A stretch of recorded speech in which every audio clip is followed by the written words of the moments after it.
Here. Zirak?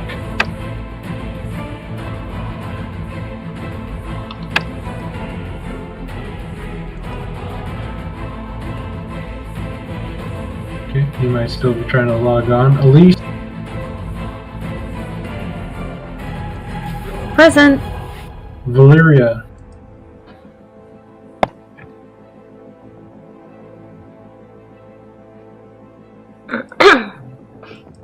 Oh, there we go. Now I hear.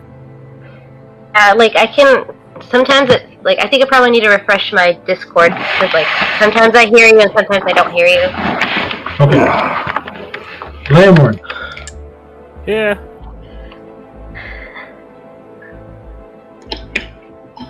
I'm here. I don't know if you skipped me, but I had the volume down way low, so I couldn't hear you talking. Okay, so that's probably why you didn't hear me.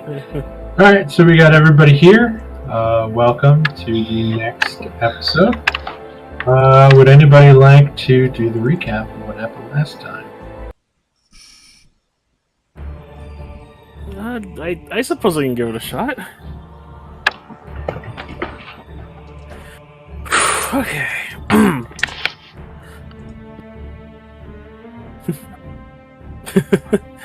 Alright.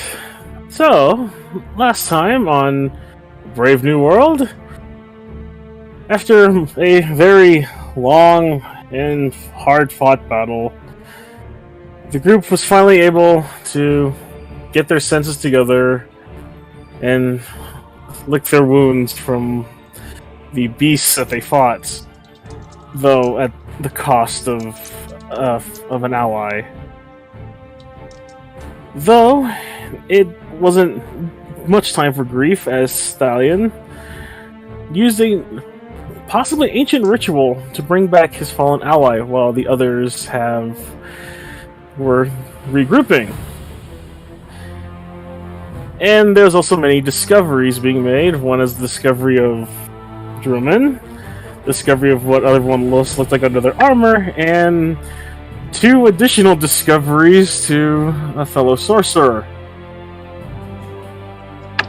And there was much crying for all, mostly for Leo.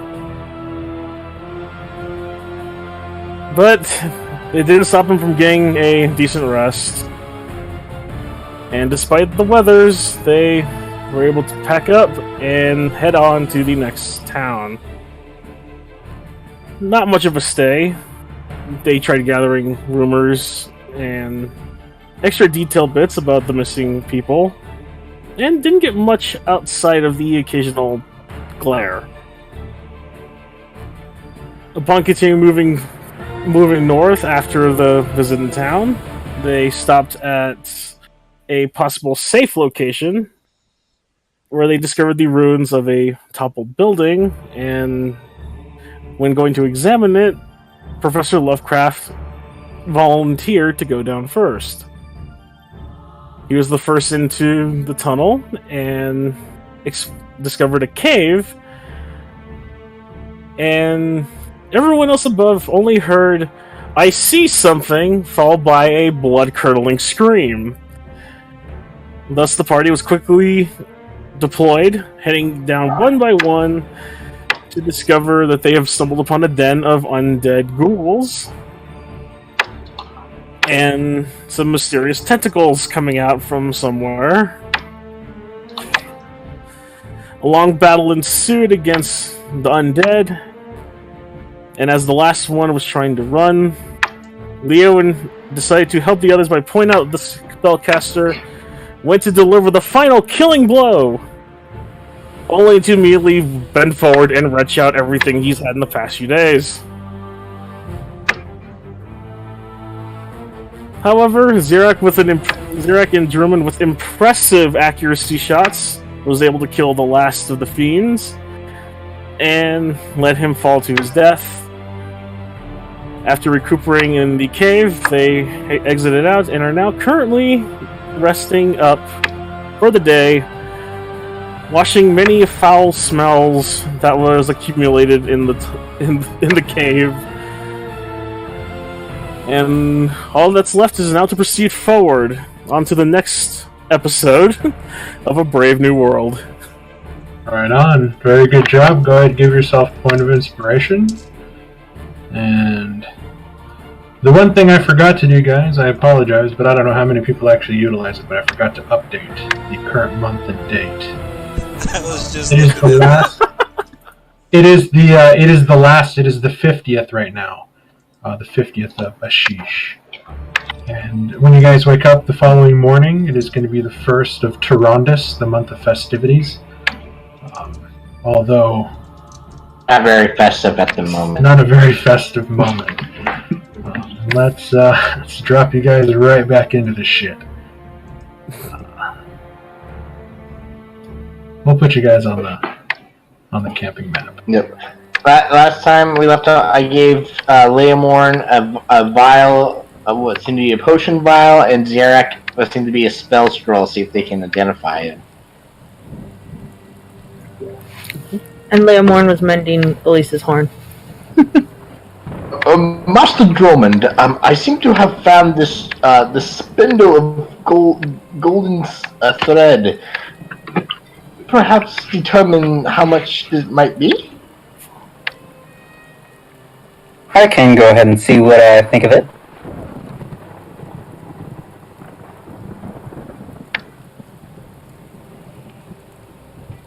So I'll go ahead and take a look at this golden thread he's going to show.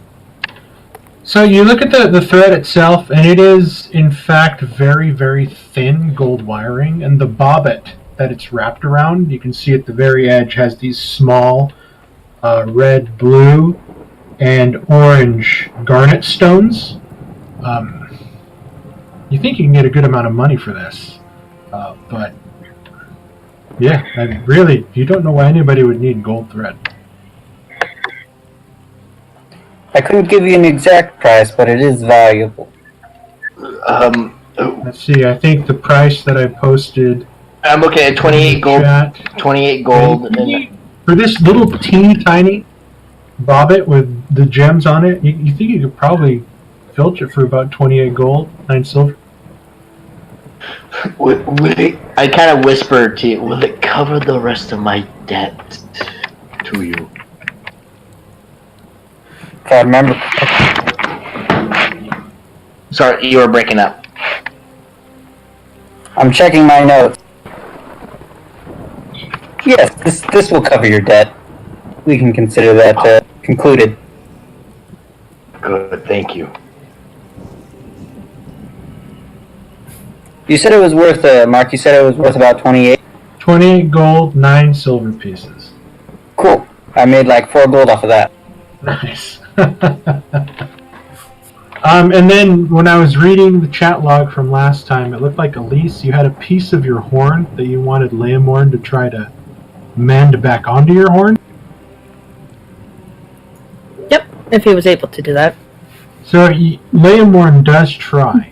In Leomorn, you find that you're not able to put this piece of horn back, and you're thinking that that mending has more to do with non-organic materials than actually trying to mend something onto a living organic material.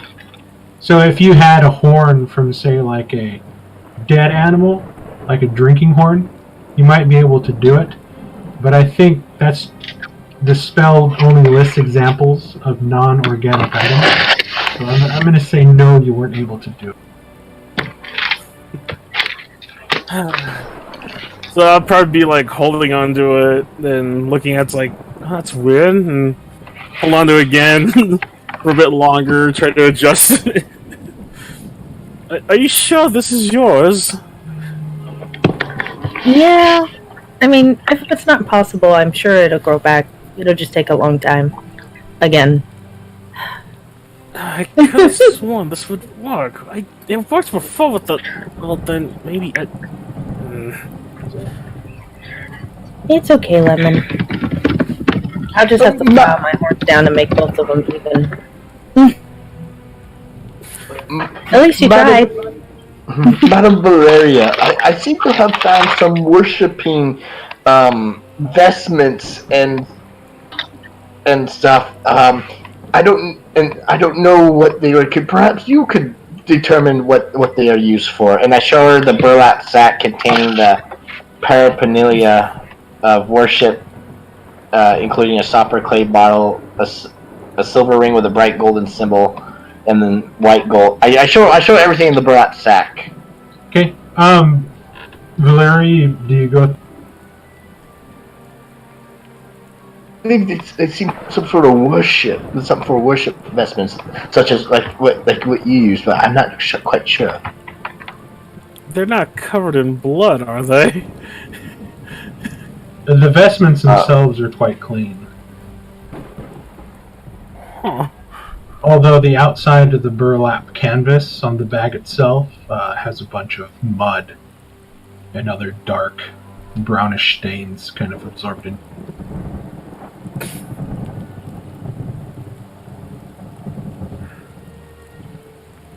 Huh. In there? Are you going through the bag?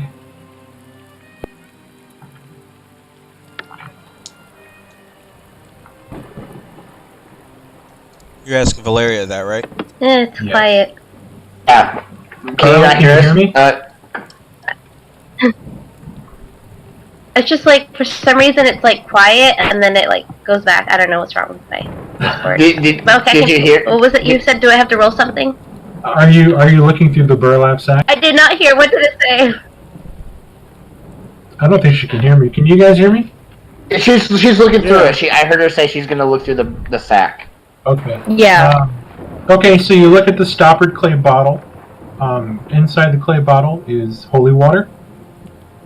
You do find the silver ring with the bright golden symbols. You do see that as immediately as you look at the ring, you see that there's a fleur-de-lis encrusted on it. Then you immediately grab the vestments and look at it and see that it too is engraved with the fleur-de-lis sewn in, as well as other markings of the Silver Lady.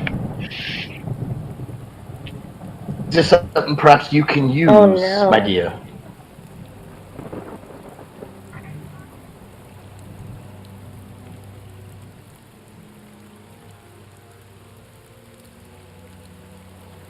They were probably dead, but... Ching.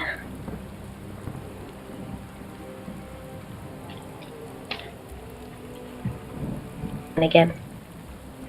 I hear. Mark, she's asking if there's anything distinguishing about them. Nothing. They almost resemble your vestments that you wear separately outside of your armor. These ones are a tad bit more ornate. You're thinking that this person might have been somebody higher up in the church maybe than you yourself. Okay. Perhaps you would you like them? Perhaps you have better use of them than anyone else in the camp. I suppose, I don't know what I would do with these vestments, but I could definitely probably use the outfit. Huh. Yeah, so there was holy water It's and just- a ring as well. Like the ring and the holy water. Other than that, I have distributed the treasure. I'm still waiting to hear back from Leomorn and Xeric about the potion in the scroll.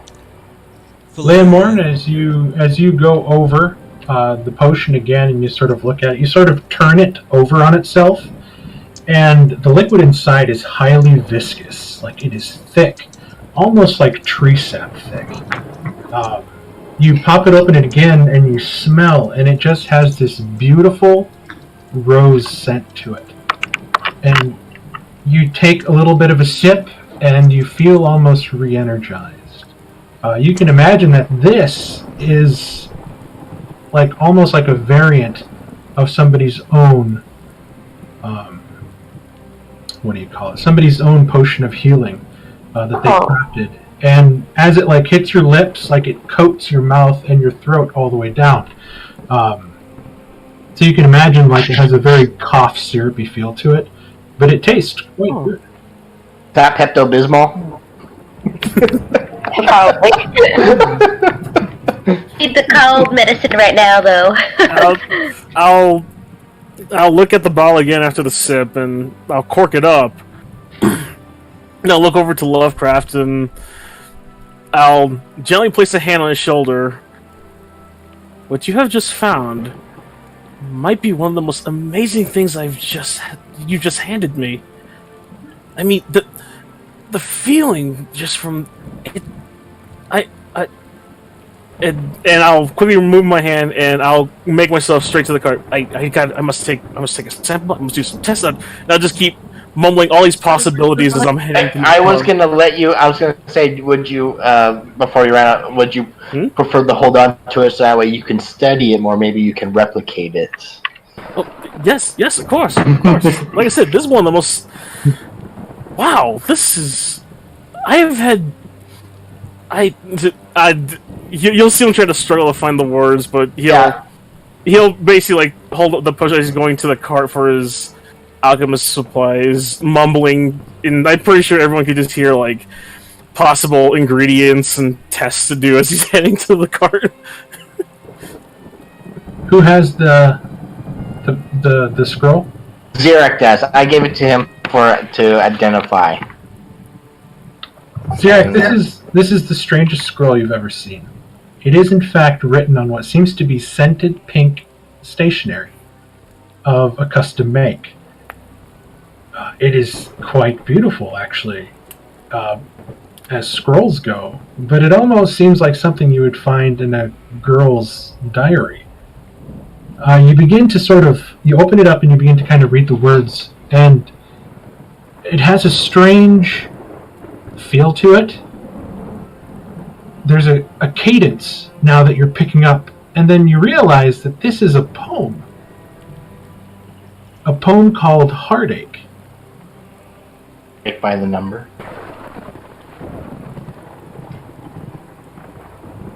I did find it with the potion. Maybe the 2 and 2 go together, but I am not sure. So, should I break into my spoken word poetry voice and recite the poem for the group? Give me an Arcana check. Okay.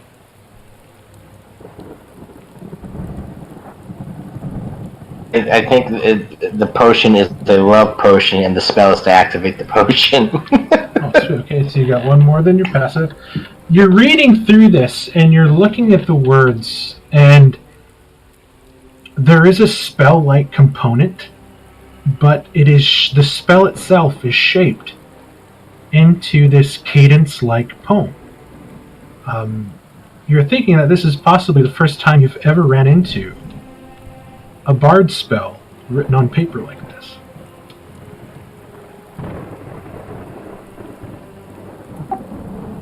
Very interesting. The magic seems to be in tune with a different part of the weave, one that Elise might be more familiar with. It is quite beautiful, much like the stories she tells or the music she plays. And this is the spell it contains.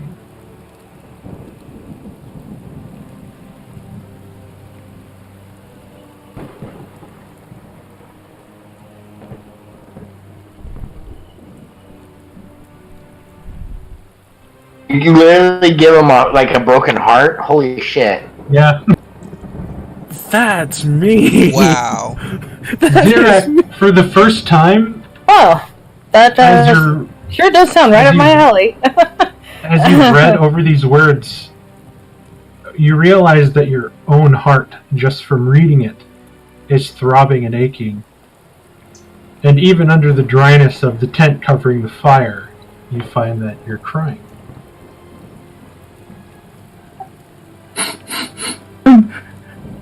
It's so touching.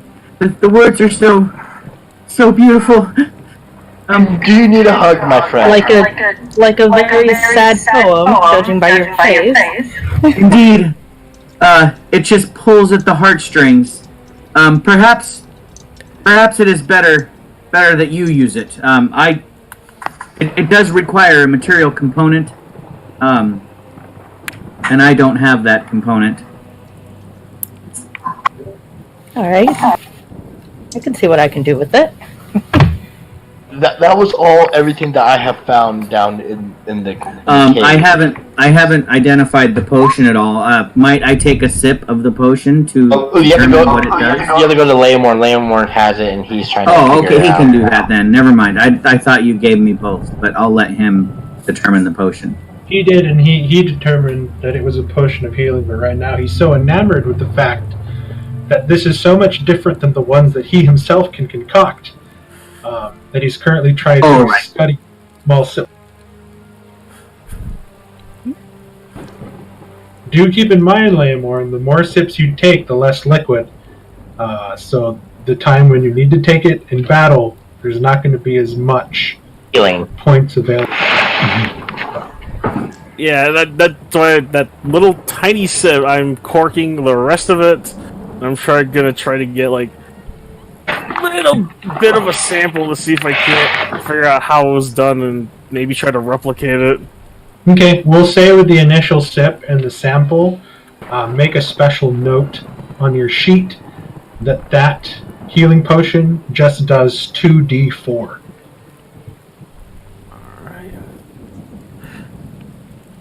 You took away. You sipped the +2.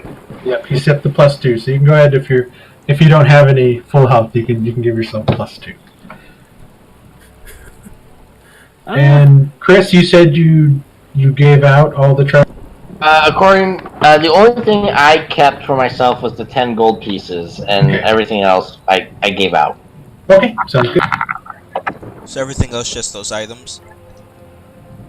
But yeah, everything else. Yeah. Elise, I do believe that you have a trinket that works with this spell. You can either save it and use it as a spell scroll, or you may learn this poem for yourself, and you can add this to your known spells. But that'll take the course of 2 long rests to try to memorize this poem written on this paper. Okay. I'll probably do that over the course of 2 long rests when I can then. I just want Because I do have the component needed for it. Silver Locket is not consumed in the spell, correct? It is not. Nope. It But is Elise just- already came. She already had that on her person, way back in Act 1. So Technically, since the silver locket is not given a cost, it's not a required component if you have your implement. Component. But I would give it a cost. I think it's cool. We'll just say for time management that you guys barricaded that hole and closed it as much as you can, knowing that underneath there was an even deeper chasm to which you couldn't see the bottom. So trying your best to either cave it in or cover it up with rocks to make sure that if anything does try to get out, it's going to have a hell of a time. You guys then sort of settle down, cook, eat in miserable wet conditions before you all find yourselves in your assigned places of sleep, where you have your long rest. Now, who is going to take the watches? Then you take first watch. So, fun fact, according to the, I believe it's according to the Dungeon Master's guides, watches are over 2 hours, not 4. I can take a watch. I can see in the dark just fine. So we'll say you take the first watch. Okay. And then Thalion. I need 2 more volunteers. Draka will kindly sleep Elise through can the take the night. 3rd watch. Elise, did you say you were going to take the next watch? Yeah, she'll take the 3rd watch because Dion's taking the 2nd, so she'll take the 3rd. Okay, and then Leomor will take the 4th. Perfect. You guys go through the night. Nothing seems to hinder and bother you, but you notice that through the night the mists are starting to gather a lot heavier, closer to halfway through the night. Morning comes. You all wake up, restoke the embers of the fire to get them going again. everybody else sort of gathers around, gets going. The professor sleeps in a little bit longer than everybody else before he eventually makes it up towards the fire. It is a cold, damp, chilly morning. The fog is extra soupy thick. You guys manage to eat your breakfast, put away your things, and get ready for travel. What would you guys like to do?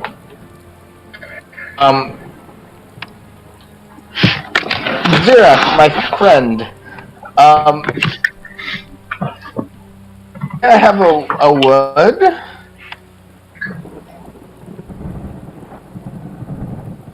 Who is it you're talking to? Zira. Just one, or do you wish to have more than one? And I try to speak in Sylvan. He starts speaking to you in Sylvan. What do you say? I can listen. I won't say that aloud, but I can listen.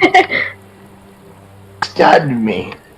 I respond in Sylvan. I do like this language. Please continue. Okay, thank you. Oh, thank you. Need coffee. Sadly, nobody has ever bought coffee. So. That's what I'm saying. I was like, oh my god, I need coffee. I knew we forgot I do- to get I- something.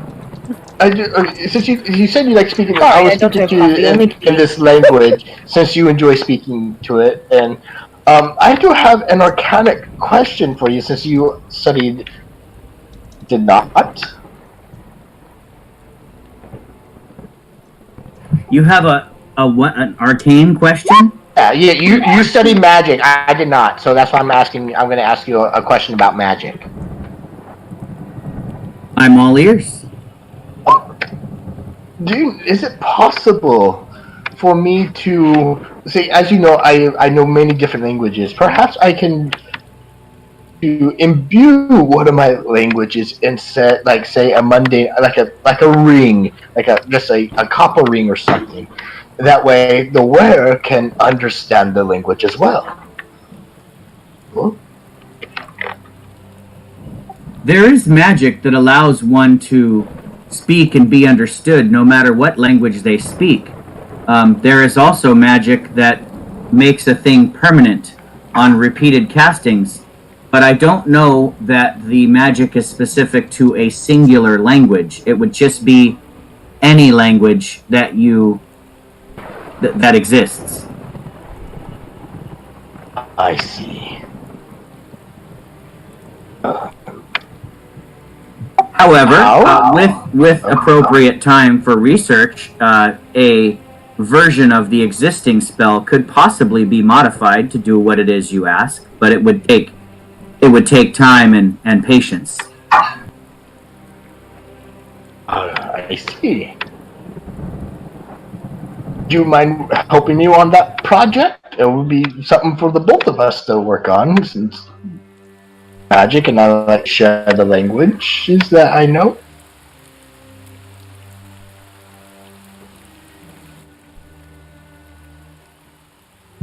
It would be costly as well for the supplies necessary, but I would be happy to participate in a project of this type. It sounds exciting.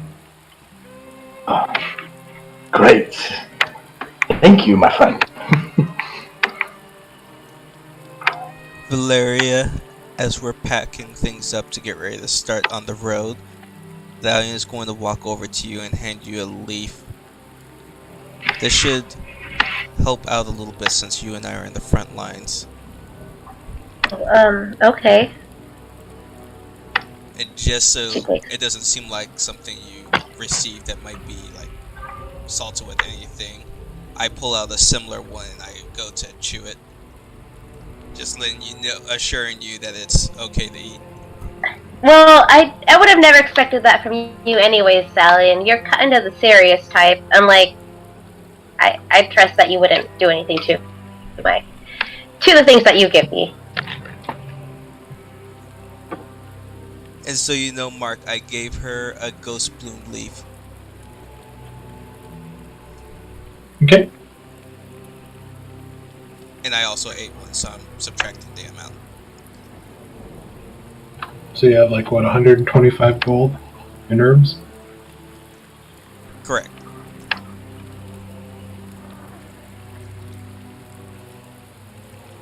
Give me a quick second.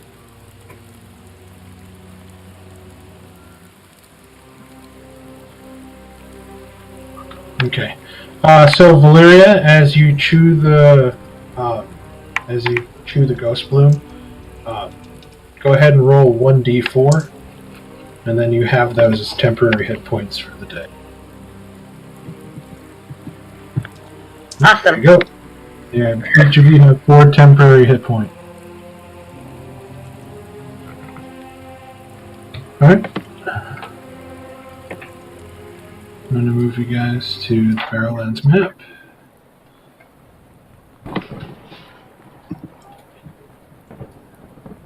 Slept with me last night. Not it.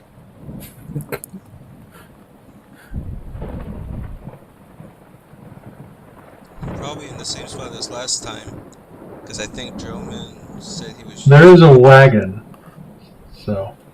I was just curious if because I was mumbling again in my sleep.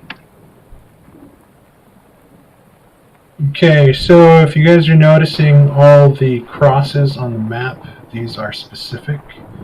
These are things that you guys have heard about. Thalion the red stands for all the villages that have been reported where all the people have gone missing. This white one is Knotshire. The green one is Wisphollow, which is currently being ravaged from rumor that you guys have heard by some sort of plague disease. And then up here, east of Niederhelm, is where the witch hunters burned down the town. No, I am wrong. That is Duskwallow. And that's where the mayor of the town is burnt at the stake. Or so the rumor said. I thought we were closer, so Hagfort is the next destination when we start on the road.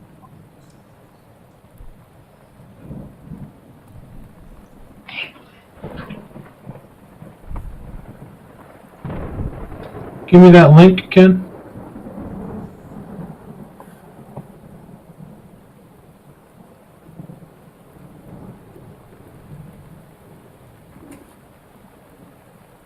And this is with learning spells, or how spells are made permanent.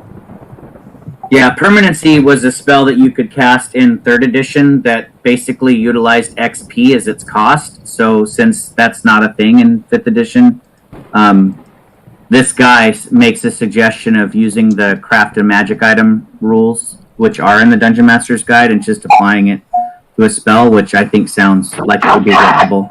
But the spell in question would be Tongues, and that's a 3rd level divination spell. So I don't have that yet. I was just curious about imbuing. I don't know what tongues. Tongues makes you understand all languages, right? Correct.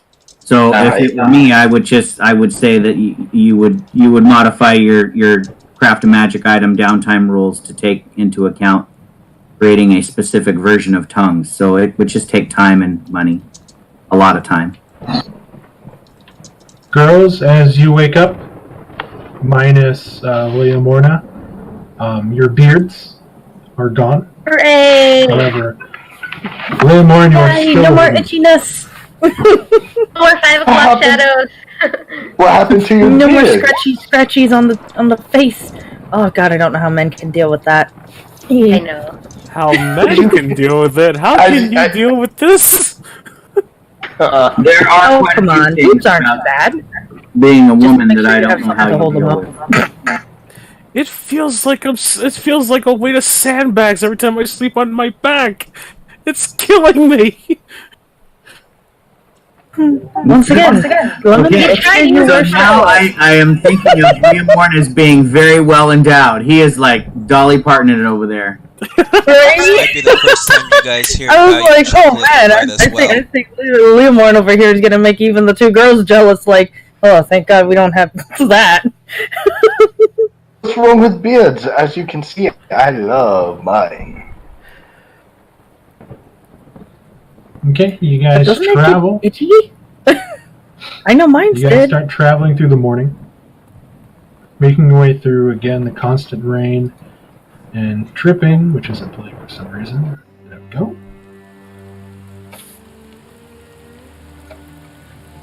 The constant rain and wetness is really, really starting to kind of set your teeth on edge.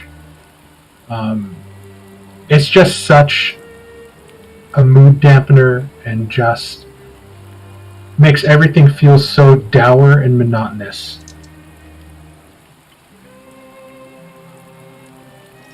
But at least the thunder's stopped, although now the thunder's been replaced by this sort of thick, wispy fog that is just hanging about, keeping the chill in the air.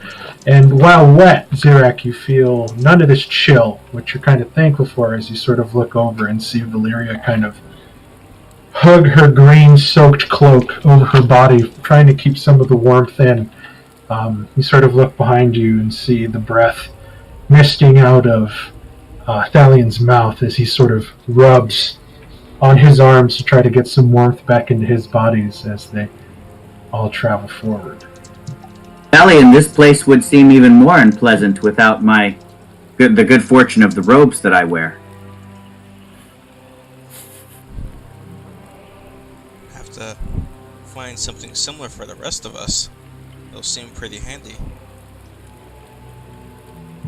Indeed. It does make one a little bit more comfortable even in this depressing weather. Again, the road teeters and totters with large, huge, gaping, like pond potholes. Thalian, you're ever so careful to try to guide not only the draft horses, but the wagons around it, because Lord help if one of the horses broke their leg, or if one of the axles or the wagon wheels broke off. And it just makes it a slow, grinding go. Closer to the nighttime now, as you guys sort of keep a steady pace during the day, you see that you're coming up on what seems to be a ravine that kind of dips down, where it looks like they tried to cut through like a rock hillock, but ended up having to dig down further and further, which makes this sloping downhill before it rises back to the other end. You guys begin to crest down into it. Zirak, it's when you catch a form slowly moving ahead of you guys, obscured by the mist, so you kind of see an outline as you sort of shine your light a little bit out into that general direction. And it looks like a person just walking up the road. The first person you guys have seen this entire time. I will stop and wait for the cart to catch up, and then I will say, it looks like there's someone up ahead, perhaps a merchant or something. I can't make it out from this distance. Should I send Moonlight down to get a closer look, or should we just approach? Go ahead and send Moonlight. As I'm now caught up with Zirak, can I make out any features? You see the same as him, because I believe your passive perception is the same, so you make out the same. It's really weird of somebody to be walking. I mean, wouldn't that be from Hackford anyways? It depends. There are some who can also take on the form of others to move a little swifter through here. Zirak, Moonlight takes off into the mist, and you open your mind's eye, looking through now the swooping owls as it sort of dips down. And the closer you get, you see this individual seems to be limping somewhat. His left arm looks like it too is sort of limp. In his hand, you see that there is a longsword.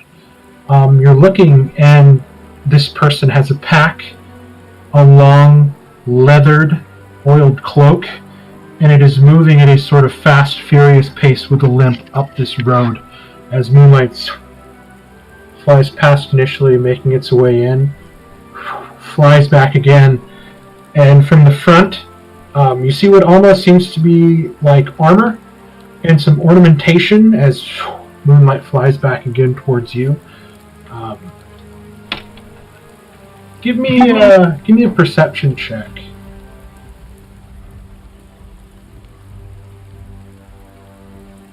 Okay, and that's really all you're able to get right now. But this thing's moving at a good pace, sort of moving with a limp, as it's just. You don't know if it's in a hurry to get somewhere or if it's in a hurry to get away from something. So I'll say to the group that it appears to be a warrior of some kind, but he seems injured. Perhaps he was recently in a scuffle. He is walking with a limp, but at quite a quick pace, a good clip. But we should be able to catch him. Yes, let's. I didn't mention it because. Hopefully, if that is a warrior. As well, but the tabard that was on the ghoul matched the group that my friend belonged to, the Vigil. Maybe he's a survivor of that attack or something.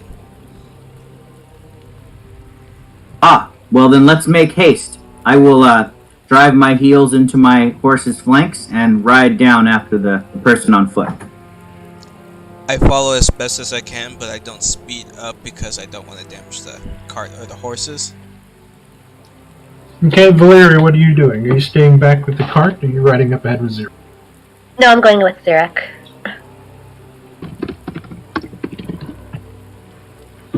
The closer you get,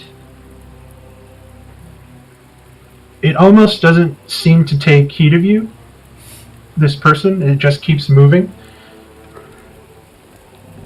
30 feet away. Oh there, friend. Steady 20 now. feet away. It seems that you're walking with a bit of a limp and might be injured. I can offer you a ride. No time. No time. And now the closer you get, and as you sort of ride up alongside, you see that this body is taking a lot of damage. You can see that there are rents in the leather along its arms, and what looks to be like dried blood. There's damage to the legs, some damage to the back, and as you're sort of like trotting next to this person, it's still moving. No time. I see him. I see him. He killed them. I will have my vengeance. Are you The children. The children. They ate the children. And you can see he's still moving.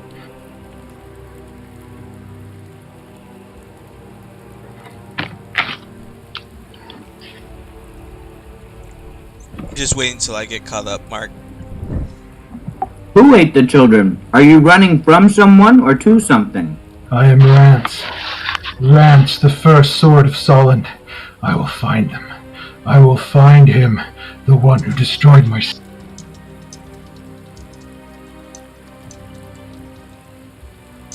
He is That close. sounds awful. That sounds awful, He is friend. close. I can smell him. You can almost feel the anger and the hate radiating off of this person. It's making your horses uncomfortable. It's also making Moonlight fidget and want to fly.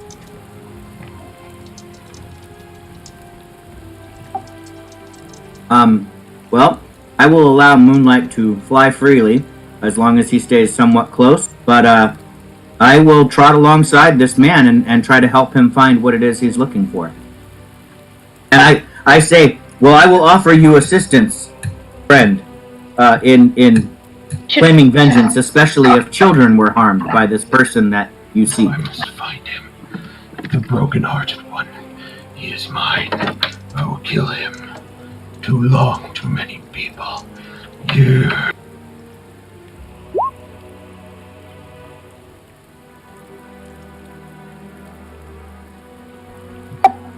When Valeria says that, I look over to her and I say, perhaps, since he doesn't want to wait, you could treat his wounds while we follow him? I can try. Just a little. Save the rest for whatever it is we might encounter.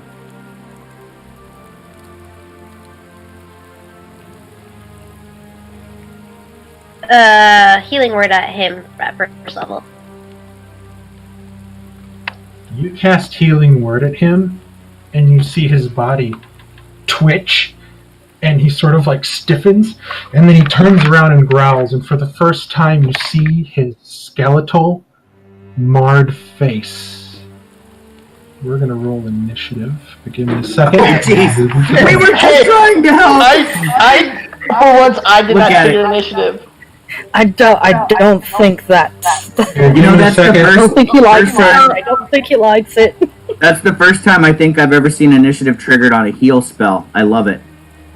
You're looking it's- at this creature that seems to be wearing this leathered half plate, wearing what seems to be ranger's garb.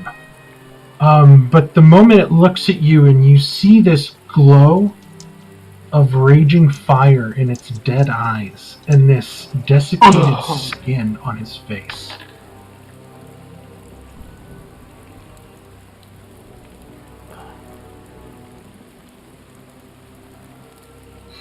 I did some rando rolls before this, and this popped up. I was like, sweet! You picked the perfect picture. Holy crap! Usually Should I pick again?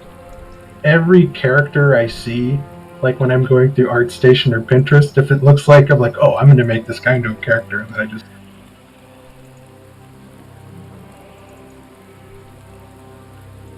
Look at you guys with the sweet Yeah, I forgot. We need to roll initiative. initiative roll. Yeah, let me zoom back in here.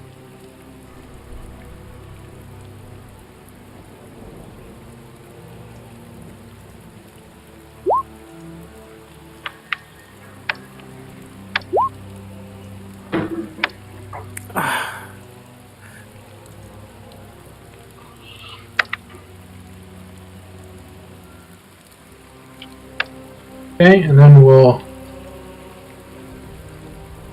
Where is he? I don't see him on the map. Okay, there he is. Never mind. Fine. This is still daytime, right? It is nighttime. It's nighttime? Okay. Zarek was right there. Give me a second. I'll move the wagon up to about where it should be. So there. And you guys can look at the sides of the map here. Those of you that can see, and you can kind of see the ravine I'm kind of talking about. How Okay, I the walls see. have been sort of cut down, and you guys right now are at the bottom of this sort of ravine. And you guys were just about to crest the top of the hill there. Okay, I have Garshadow, Valeria, Drellman, Moonlight, Lovecraft, Thelian, Lamborn, Elise, and Zirak. That should be everybody. I'm going to move this up top.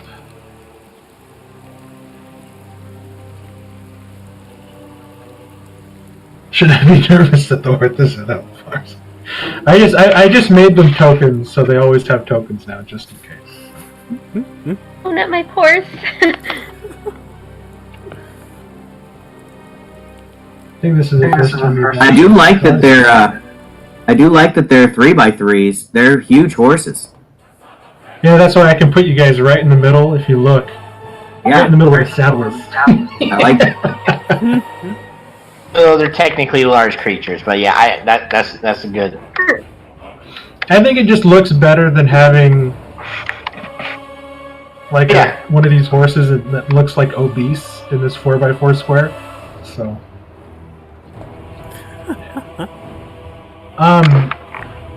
so immediately the thing turns around with a hiss and a snarl towards you, Valeria, and pulls forth and kind of brandishes the thin and very slim-looking longsword. Quite different from the ones that you've seen sort of people carry. It almost has like a smooth, single-edged blade coming from this somewhat decorative hilt. It is Garshadow's turn. As a free action, We'll say I will haul it Garshadow's back. passive perception definitely picks up on the menace of this creature from up. okay, good. But as a free action, I still holler back. He's drawing his weapon.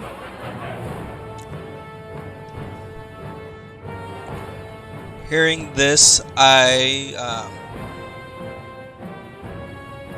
I give Garshadow the command to run to their aid, but to run back if he gets hurt. So Garshadow will leap off and try to pounce him. Why are you so scared to keep the lion on the field? I know. I just noticed that too. I wasn't sure if anyone was going to notice that, but yeah, Valiant has been a lot something more up. protective Oh, of I was- Garshadow. I was noticing the Garshadow Yes, at the sir. Davey like a little pussycat a little bit. Yeah, I'm sure he appreciates it too. Okay, go. Voltron. Oh God. Don't oh god, Voltron. The show was great all the way up until the final season. Agree. Sadly, I agree too. But that's a whole nother subject we can discuss later. Okay, the 14 misses, and you watch as Garshadow runs and pounces, and with almost like a brutally strong forearm shiv, it throws its arm out and just kind of smashes Garshadow in the face, causing him to miss, and you watch as Garshadow sort of lands awkwardly and sort of stands back up.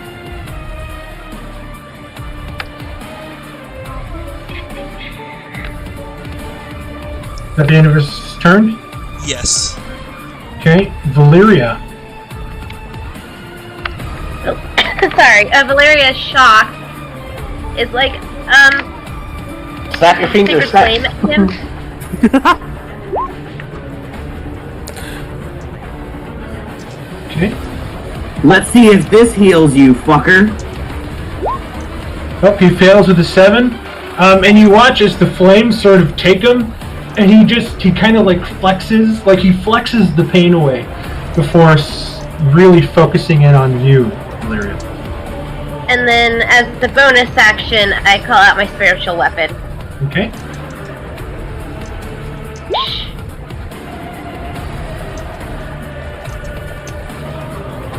Don't forget- hit. Don't forget, Valeria, that on your turn, your horse also has an action. So your horse but your action can only be dash, disengage, or dodge. The 20 hits. Okay.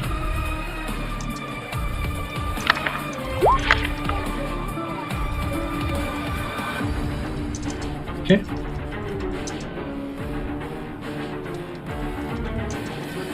Alright. Are you going to stay there with your horse?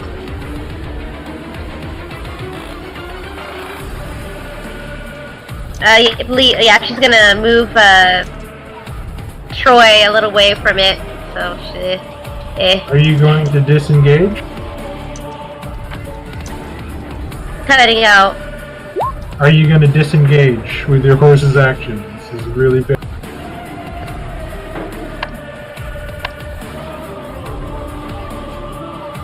Okay. You cannot take an opportunity attack against your horse. So go ahead and move your horse away as you sort of back trot away. Droman, you're hearing Yeah, a I'm gonna- commotion, and you hear through the canvas, he's drawing his soul. I'm gonna use an action and pop my wings, and then I'm just gonna use my movement to fly up there. That'll be about all I can do this. Go ahead and move your character up to that point. Moonlight. Zerak will order Moonlight to distract it. So Moonlight will do a flyby and use the help action.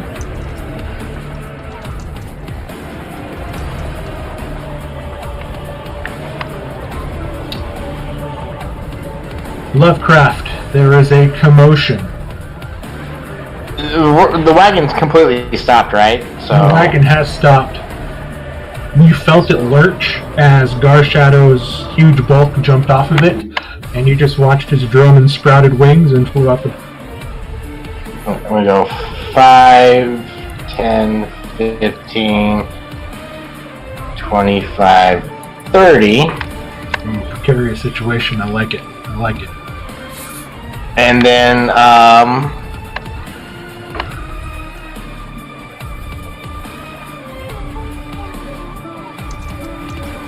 I'm going to Crushing Curse. Okay. One. God damn it! I rolled a freaking 1. Is that a cantrip? It is a cantrip. Okay, so that'll be 2 damage, but I have to make a wisdom save. Oh, I'd say in deep speech or He whatever. rolls 15 on his wisdom save. Yeah. Fuck me. So he'll take no damage. And that will be my turn. Fun story, Drummond. That was initially designed for Elise, but she didn't want it because of bugs. Valeria got too grossed out and handed it to Drummond right away. At least it's already got wings. I need wings. Well, it has the scorpion tail. That would have helped her with attacks too. But with you, it's almost absolutely perfect. So. I'm a tiefling too. It fits. Once again, Elise isn't alone. With the flying factor, like she was saying with Zera. Valiant. With the cart stopped, I'll grab my glaive, but I'll look over my shoulder to Leomar and Elise. One of you, since you can cast from long range, stay on the cart and attack from here. And then I will leap off the cart and confront this creature. Perfect. Alright, thank you. Do you recognize its dress, Valiant? Does he look familiar as I get close? He looks dead, but he definitely looks like he's wearing familiar ranger's garb.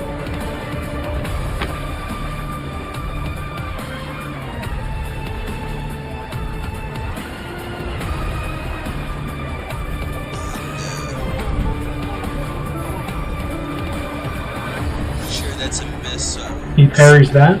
spin and go to the next strike.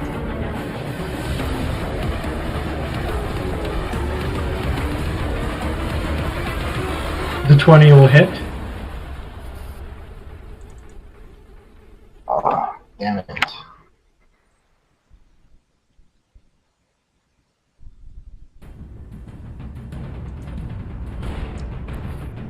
And I will hold my ground in front of him with everyone being Here's a funny question off topic really quick, Ken. I want to hear your opinion on this because this kind of just struck me. If you have a magical glaive, is the glaive blade itself magical or is the entire staff magical at this point? I would say the whole item is enchanted. Okay. It does magic damage. That I would just sort agree of with popped that. into it just sort of popped into my head. You specifically say the blade itself is magical. I would assume the whole thing is magical. Okay. Boom boom, lay him. Alright, well, after hearing Thine, I'll look over to Elise, give a quick nod. It's like, well, looks like we're in another heap of trouble. Shall we deal with it? And I'll put my hand on my chest and I'll cast Mage Armor before I head out. And is there an opening in the front of the cart there where Thine was There sitting? is. There's a flap that you can squeeze through. However, the key word is squeeze through. So think of that one squeeze through. It's going to take you 10 feet of your movement to get to the front. It's like that you're in the back of the truck and you're trying to squeeze into the cab through that little hole. Yes. Oh god, I hated that because my cousin slammed the door on me. So it'll take 10 feet of movement to get out that way, or it's going to cost you 15 feet of movement to get out the back way. Well, I suppose I'll risk it. I mean, this new body, I might as well take advantage of it, right? Okay, No, so you not like that either. So You go ahead and you squeeze through 15 feet. 15. I thought you said 10. 10 feet. So yeah, I will squeeze out and wrap myself up. Just at least stand to see what the commotion is. You see a commotion, and it is people fighting what seems to be a armored, cloaked warrior up ahead. I'll probably relay the information to Lise about what I could see, and Okay, as I you're going crack my to knuckles. use your action to talk. Yeah, for Lise about what I could see, as I crack my knuckles, getting ready for a spell cast. Okay. Elise.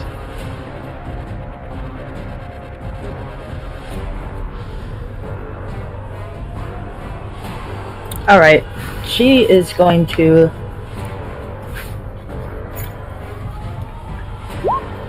use her wings and fly out. Let's see, 5, 10, 15, 20, 25, 30. She's going to be flying right here because I believe that's all her movement speed. Okay, so you're 30 feet up in the air? Yep. Okay. Yeah, my token froze up. And I don't think she sees it. Maybe. Let's see, 5, 10, 15, 20. No, you definitely see that thing, everybody.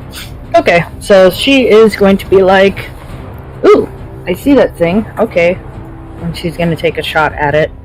I think, can she? Yeah.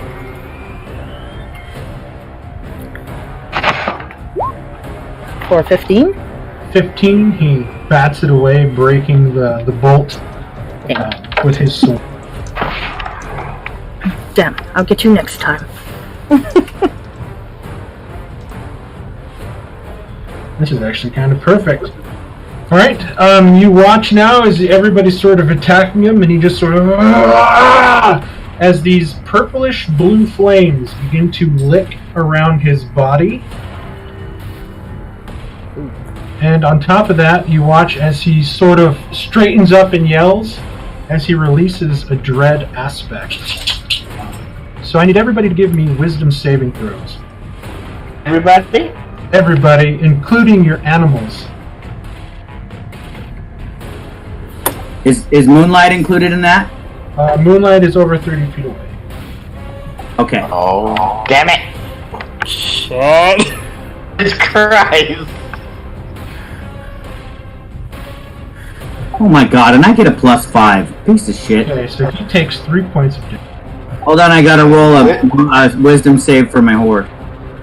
Wisdom. Well, fuck me. Thalion and Barshadow, from the flames licking out from his body, you both take 4 points of cold damage.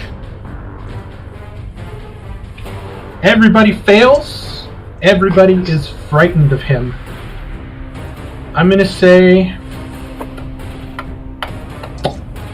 Okay, I'll just wait till your turns. Everybody but Moonlight. Everybody but Moonlight. So everybody is frightened. Zirak, it is your turn. You're currently frightened of the I hate to creature. ask, but did anybody Turn roll into for this the demon. 2 horses? I rolled for my horse. It's there, it says Ophelia. I don't know about these 2 horses though.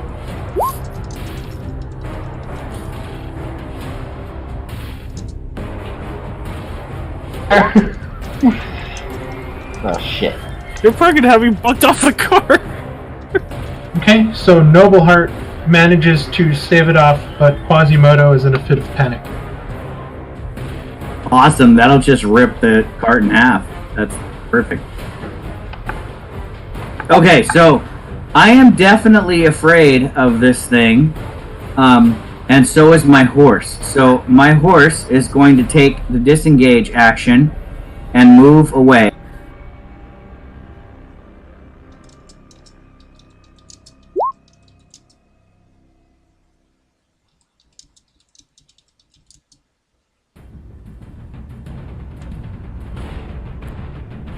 To there, and then I am going to dismount using half my movement. Well, wait a minute, I can't move closer to him, so I'll dismount next to my horse. Like there. And I have taken my time to act because I've been kind of preparing what I might do to him, and I wanted to try some new magic. So pulling out my arcane implement, I raise my hand and start tracing some symbols in the air, but rather slow and meticulously, to mirror the magic that comes from my words.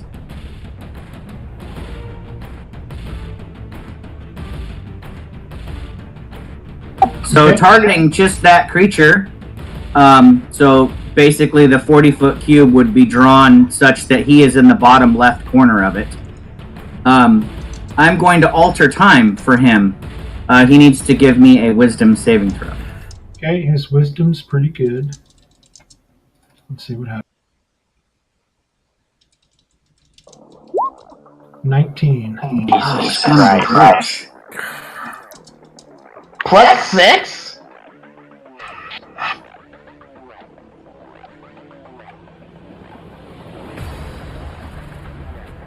Hold on, I'm reading on because it is concentration of up to 1 minute. I'm wondering if... No, it's not it doesn't stick around. Okay, that's a blown 3rd level spell slot. I'll move 15 feet away.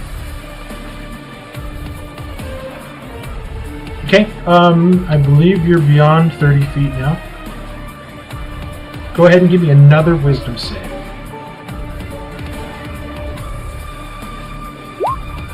Okay, you shake off the fear as you move away and realize that it's just that dead. Top of round 2, Garshadow. Garshed is going to hesitantly slash at this guy. Okay, that's a disadvantage.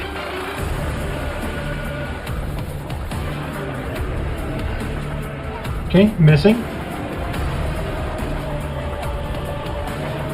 And that is his turn. Okay. I'm not going to bother doing it, but we'll say the cart horses will act on 20 after Garshadow. Doesn't Garshaw need to make a saving throw? I was just No, about to ask. because Garshadow is still within 30 feet of this creature, according to the ability. Oh, okay, I see. Okay, never mind then. Give me 1 second to make sure. Yeah, so everybody is frightened for 1 minute, but still within range. Alright. Nobleheart and Quasimodo are going to have a strength contest. Quasimodo begins to bolt in one direction, while Nobleheart is trying to stay where he's at.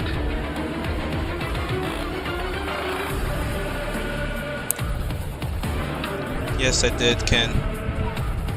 You guys, Mark, you might need to mark the enemy because when I do the help action, everybody's just forgetting. So Moonlight is pretty much useless. Oh, okay, sorry. They're supposed to have advantage when I help. Okay, we'll say that the 11 missed, and we'll just continue from there. Then we'll make a mental note of it. Luckily for you, Lovecraft, you feel the wagon lurch towards you, threatening to slam you into this rock and squeeze you in between. Leomorn, you feel the horse jolt as you're standing on the seat, saying, "Oh shit!" But luckily, its packmate, Nobleheart, has managed to keep it still because Thalion did not set the brakes of the wagon before he jumped off.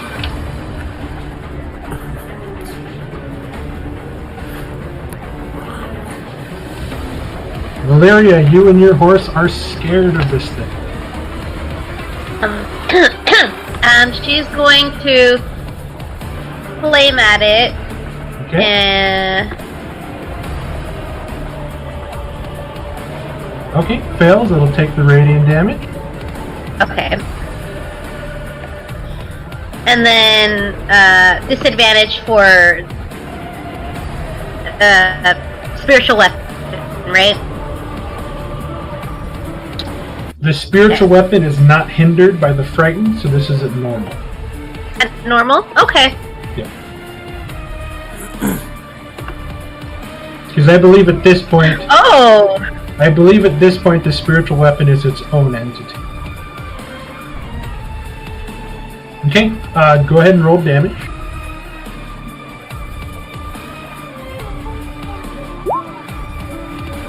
Okay, so it is 11 plus 9 for 20 force. Is gonna do what Xerac did and head in that direction with her, with the... Get to work. Roll 20 pros on me.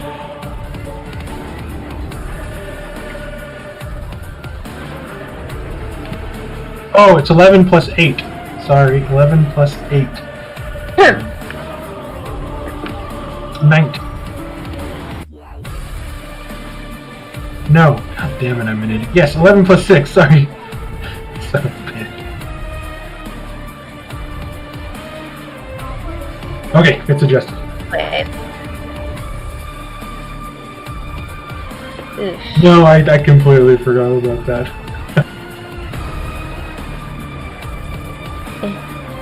Are you back in?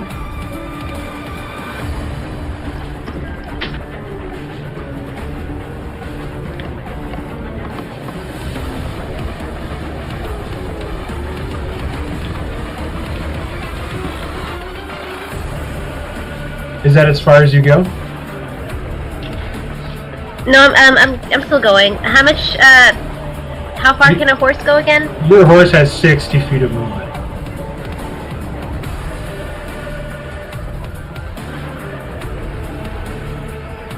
Okay.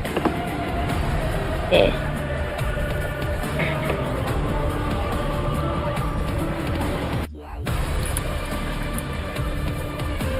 Awkwardness. There.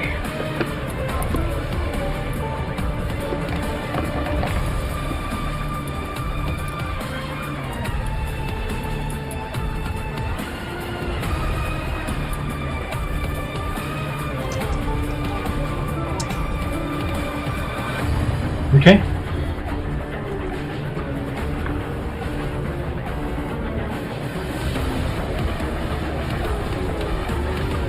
Draw.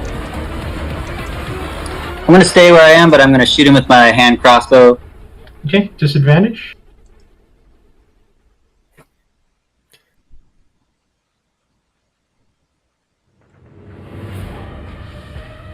Okay, that'll miss. Okay, I will remain where I am.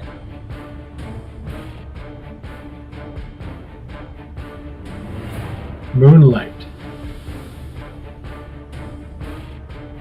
Alright, Moonlight is going to use all of its movement. Oh wait. I am too...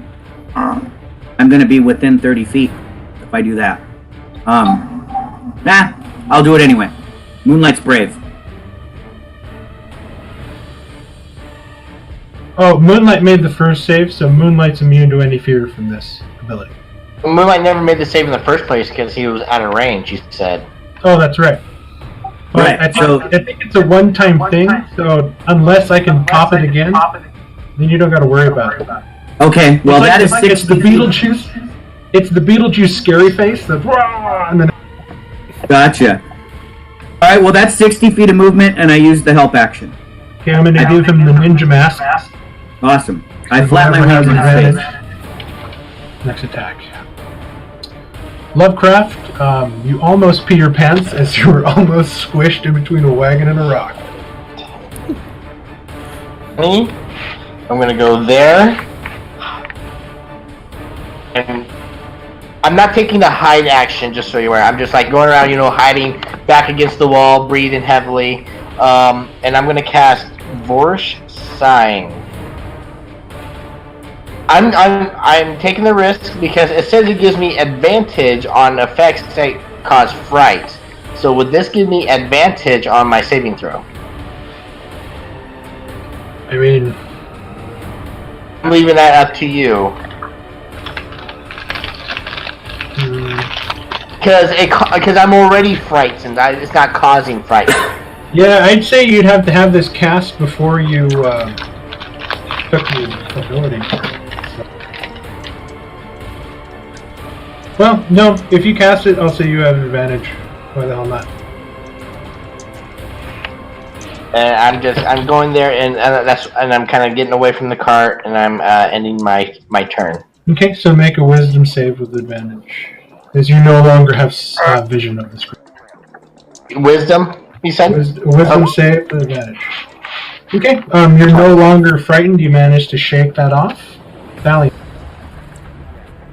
And since the Moonlight gave the help action, am I just rolling at normal? Yes, your first attack will be at normal.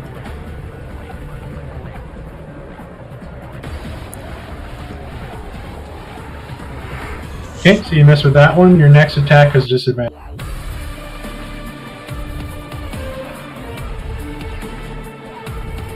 Okay, 12 misses. And Garsha will use his reaction since he saw me swing. Okay, this is at disadvantage. Oh, on the top of your turn, sorry, you take 6 points of cold damage,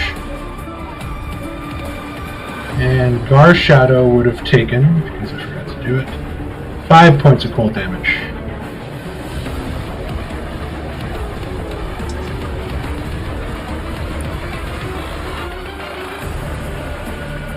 We'll give Garshadow the ninja mask this time.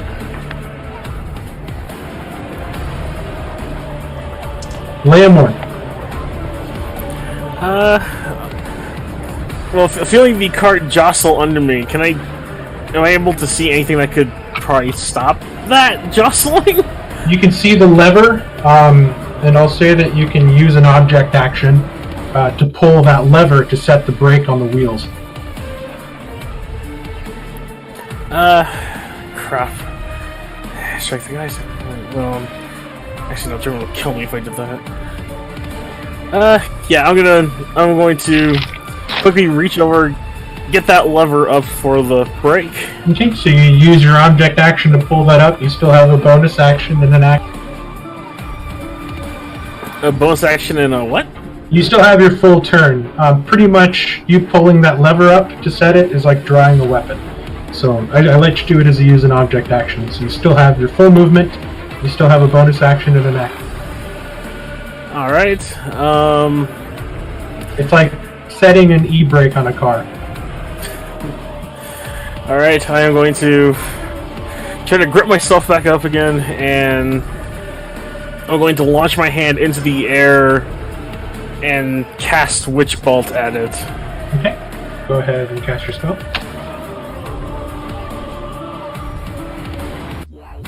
Okay, so the 8 goes wide.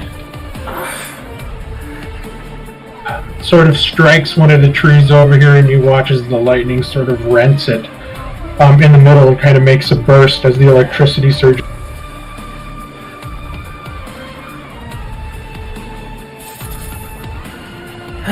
Right. Little Is that the end of your turn? left.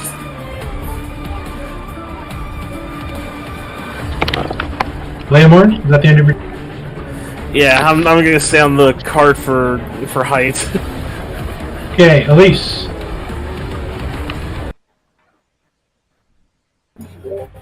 Alright, I am going to stay right where I am.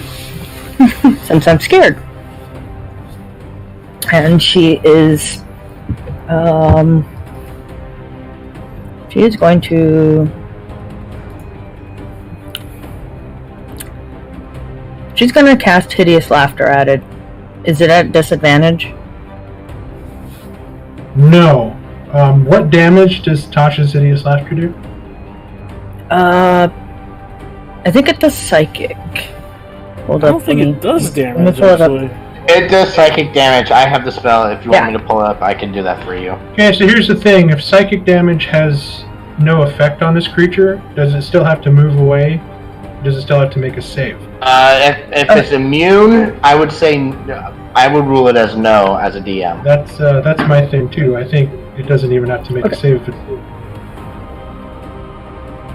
Okay, so you sort of send this curse out Okay. towards this creature, and you see that it's not even regarding you at this point.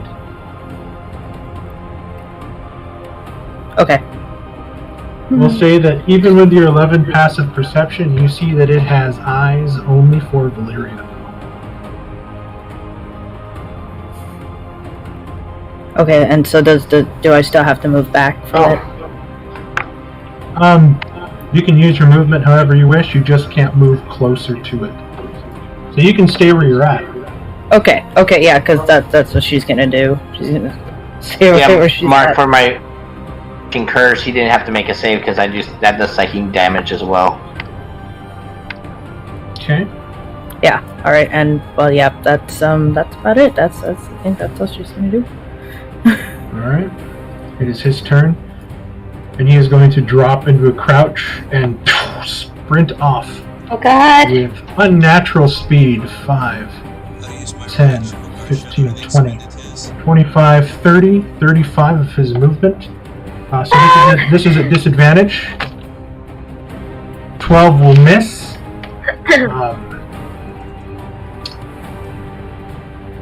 And you just hear him sort of croak these words as he lifts this longsword with both hands. He says, "I will drive you interlopers from my lands." And he is going to make 2 longsword attacks. Ooh, missing with a 10 as you dodge and parry that one expertly. And here comes the next one for a 13, missing again. So he is so angered and flustered that he's having a hard time trying to find footing on this muddy surface. But the next attack on him does have advantage. Zirak. Valyria, I will not let his sword touch your flesh. I hold my hand up and make some gestures as well as speaking some words of magic as I raise him 20 feet into the air if I can. Okay, so he has to make a save to resist. He has to give me a con save. Okay, he's got pretty good con, so let's see if he can make it. Yeah, it's a normal. Ooh, God damn. God damn! Just fucking I'm gonna jump on my horse and ride away, guys, because I'm pretty much useless. This is a very determined and very strong soul. Yep, which is what all my spells target, so I can't hurt him. Well, I guess I could use Dex and catapult shit at him, but I was trying to be more creative. Okay, sorry. Your spells were brilliant. I'm just kind of rolling out of my mind, which I apologize. Yeah. The dice are not on our side. I'm going to... sorry, Valyria. Good luck. I'm going to use half my movement to jump on my horse, the other 5 feet to get to it. I'm going to have the horse take the disengage action, and I'm going to ride 60 feet down the road. Okay, so go ahead and move yourself to that 60 feet.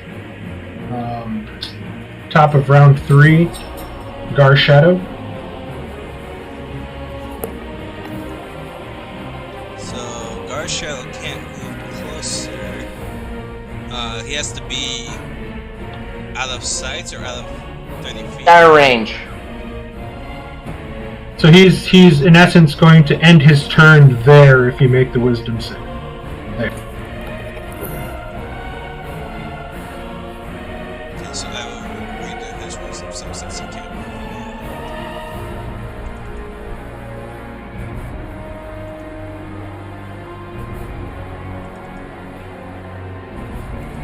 Okay, so no Gar Shadow is still scared. Okay.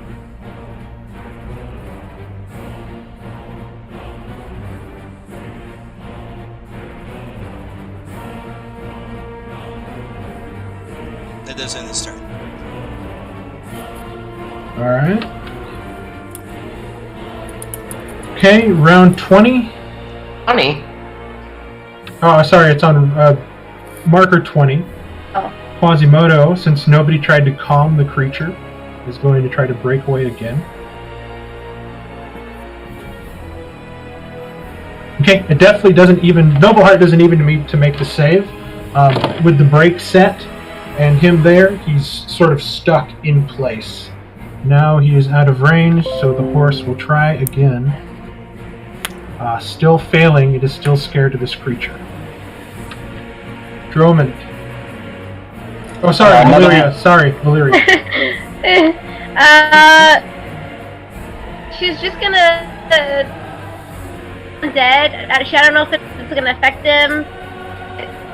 She's gonna try it anyways because she's like he's right there. Oh snap! Okay.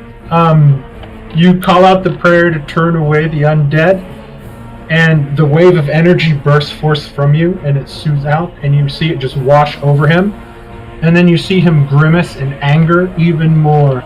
You'll pay for what you did to my family. What'd you do, Valyria? As it has no effect on him whatsoever. Okay. Oh my god! And then see where my spiritual weapon is. It is right there. So then it's just gonna go 20 feet, 5, 10, 15, 20 right there. And I know what happened. she is staying where she's at.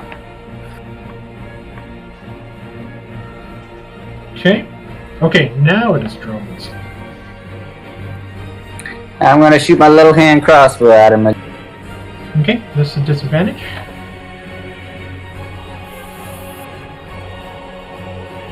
$16 just misses.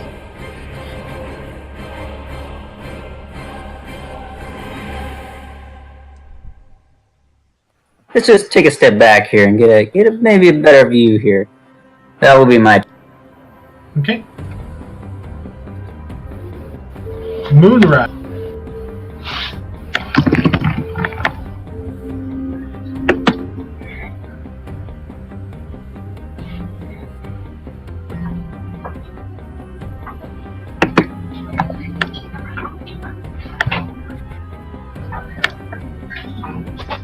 When he said that, did he yell it out for everybody to hear?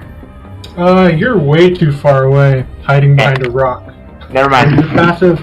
Your passive perception is 12. I'll say that you weren't able to hear it. Valyria definitely heard it. So did Thal.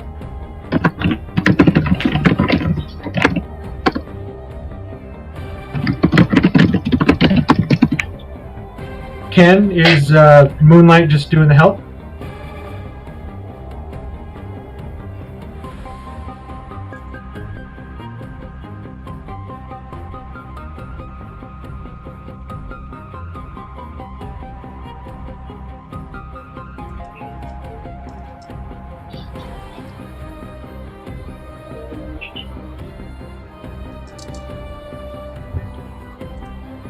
I went to check on Dylan.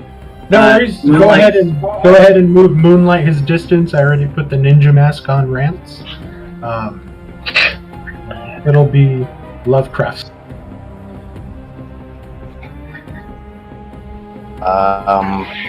It's a free action to drop concentration because Vorstein is a concentration spell. So 5, 10, 15, 20, 25, 30. But you're not even going to hold concentration on one of your only spell slots. You just got. Well, the spell slot only is for invisible creatures and to not be frightened. Okay. I have a plan. For me that to have concentration.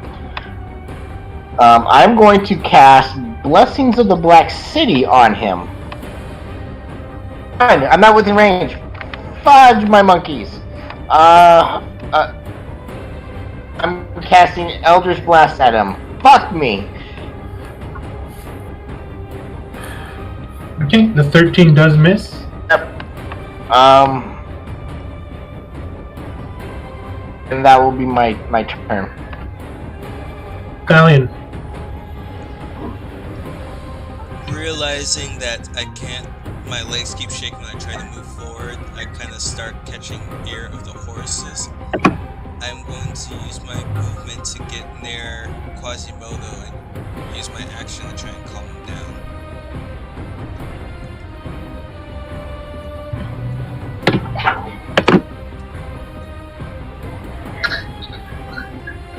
Okay, give me an animal handling.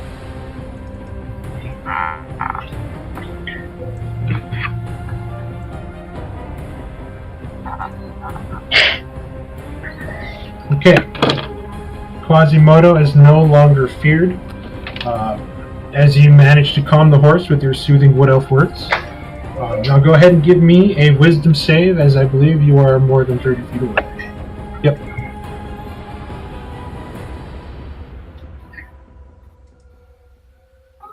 Okay, you are no longer frightened of this creature.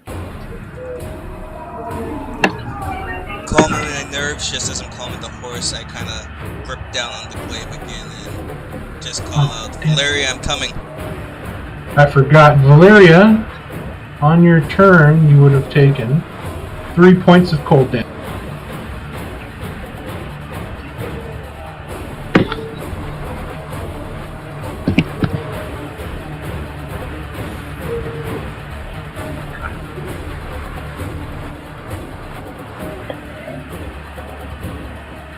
Laymore. I can't see here from that. That's the majority of my spells there. If seeing how far he is, I will. It's a little shaken still, but I will bring my hands together and start making the electrical sparks bounce off of each other and create the raw orb of magic and throw a chaos ball at him. Okay.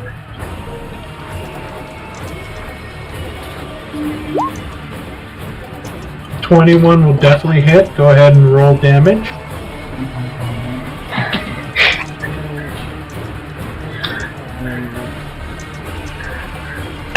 Mark, I quickly look up to the sky to see if a bronze statue is falling down from it.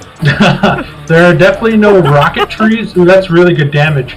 And there's definitely no gold or bronze statue. Wicked bronze statues. Okay, so you can choose either between psychic or force. I'm gonna turn into force energy. Okay, and you hit him through the back again, and you sort of nudge his shoulder really hard, and he kind of almost loses balance, but then he squares up again on Valeria. Is that the end of your turn? Let's see. Am I able to, like, try to shake the fear off, or...? Oh, yes. Alright. Wisdom's, You're definitely not frightened anymore as the creature has gotten further away from you. Alright. Just shake my head, let out a snort. It's like, he's an even deader man now, and I will move up a little bit. Marcy, that's the end of your turn, so you can't move. Oh, alright. So the save happens at the end of the turn. Alright. Alright. You can move further away and then make the save, but you can't technically move closer while you were quote unquote frightened by the creature. Alright. Gotta remember that. Gotta remember. Okay. Alright. Please. So she's going to, with disadvantage, take a shot at it. Okay. Disadvantage. There we go. 6. Or 17? A 17 just hits. Whew. Ooh. There we go for 4. Not doing as much damage as you were hoping, but still some damage to the creature. Better than her nothings. And she's going to continue to stay still. Okay, go ahead and give me a wisdom save. Alright.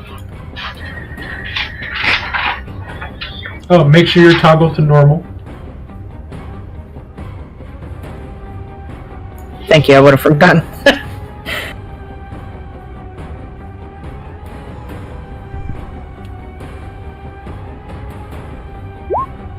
Okay, you managed to shake off the effects of the fright. as you sort of shake your head and clear it out, and you say, "Hey, hold on a minute. I'm the one who scares people." Mm-hmm. Yep, that's pretty much what she's like. Excuse you, asshole. Okay, I'm it is offended. the power. Oh, god damn it! Hold on. Well, it still hit. I did it again, didn't I? Because I'm an idiot. Leomorn. Never mind, you hit with the 21. Okay. I completely forgot again. I'm sorry, Ken. Oh, the advantage? Yeah, it would have made... Well, Leomorn hit with a normal attack, so technically I didn't forget.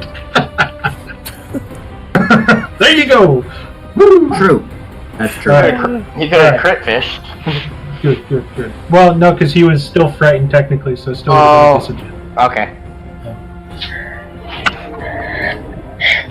Lay down, Milo. Okay, Lay down. Grant is going to use a bonus action.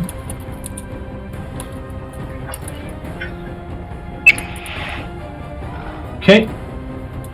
You watch as the flames around him infuse with an even darker fire that begins to encompass his sword itself, as it looks like it's taken on a spell effect, and he is going to cut down at Valyria.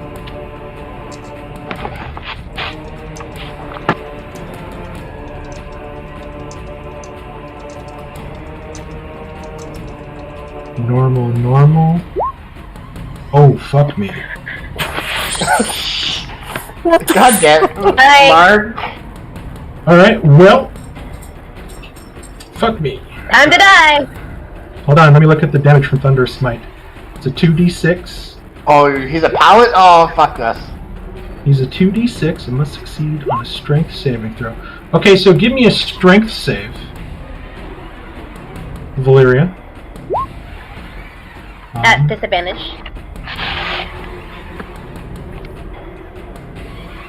Yeah, this is Oh no. Yeah, I have everything against me right now. The saving throws have disadvantage as well? I thought it was just... Valyria, did you ever make your wisdom save when you ran away? Give me a wisdom save really quick. At regular. Okay. Okay, there you go. You're not frightened. See, this strength save is made as normal. Alright, the next roll better not be a crit, or I'm gonna think roll 20 is just fucking broken. There we go. There's been a lot of crit fails and crits. I'm kind of amazed.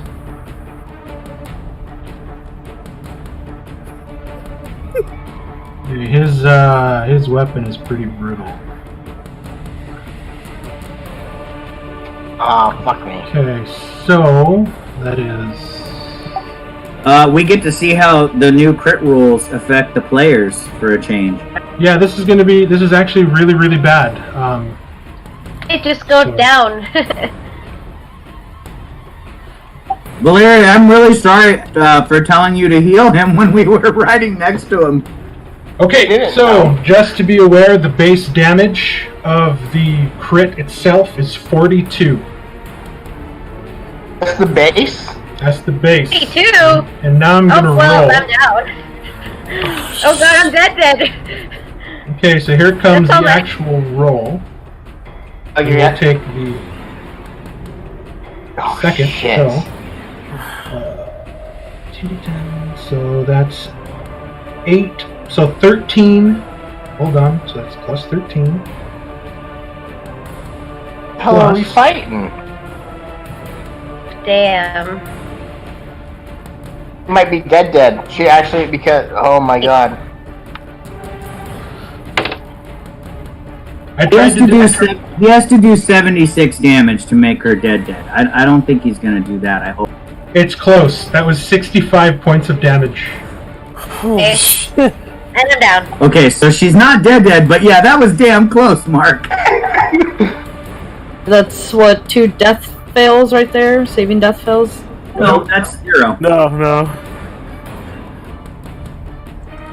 But she did draw his ire, so he is going to stab down with his sword with Okay. advantage. And then that would be 2 failed death saves. So here comes, and he'll just do it one-handed because he's a prick. So 19. So he does when that's 2 failed death saves, Valeria. Oh my god. Please save me. I'm really And then scared. he's going to lift the sword up and kind of splash the blood off to the side. He's going to go look at Drummond. 5, 10, 15, So is he gonna kill Troy? 20. And he's going to run after Drummond, and you hear him scream, "You'll pay for Solend!" Zirak. Okay. Fearing for Valeria's life, now that I saw the creature run away from her after driving his sword into her gullet, I am going to use my horse's speed to move over to her.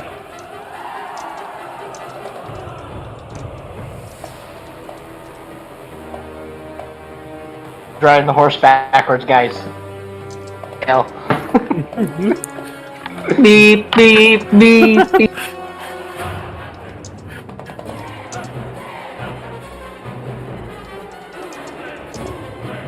And I'll drop prone next to Valeria, and hold on, I gotta see if I have a healing potion. I don't know if I do. I was about to say, do you have a healing potion?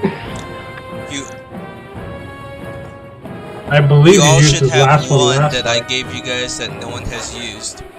I don't have one. That's the only thing. Nope, I do not have one. So Zirak used the one that Yep. Thalion gave him in the face circle fight. Yeah, on Valeria, I think, right? No, he used it on himself, and he roleplayed That it is beautifully correct. to where Yep, he yep, started yep. freaking it, and then he saw Valeria fall, like, oh my god, what have I... I do, however, have... Wait, do I? Maybe I don't. That might be Toro.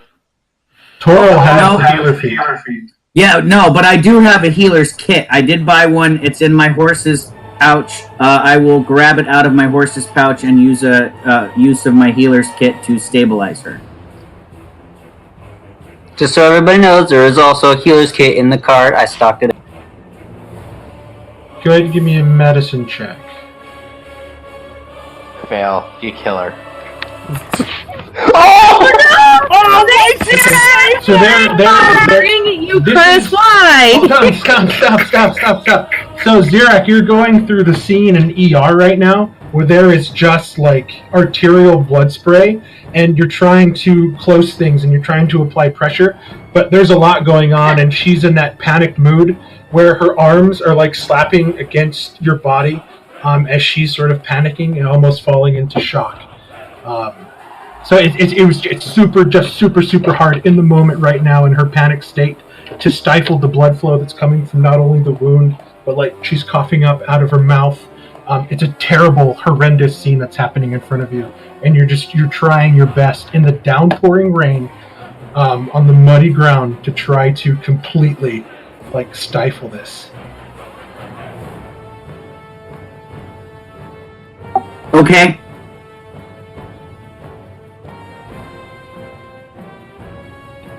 Round 4, Gar Shadow. Our Shadow is still afraid of him and can't move forward, so he's just gonna circle around towards Zirak and Valeria, and then we'll do a save. Let me read something here. I know that the healer feat lets you heal a certain amount of... Healer's Because feat is using A the medicine healer's kit allows you to make a stabilized check without a medicine Okay. check. You can make a medicine check without a healer's kit, and that requires a 10 or higher. Okay, so using the... Basically, So I'm what- shoving gauze into her wound out of the healer's kit rather than just trying to hold the wound closed with my hand. That's Okay, how so- I imagine. But you still had to make a check? No, with the healer's kit, you don't have to make a check to stabilize. You just can only do that 10 times before the kit is expended. Okay, perfect. I got confused. Sorry. But in that scene there, but Valeria, you're now stabilized.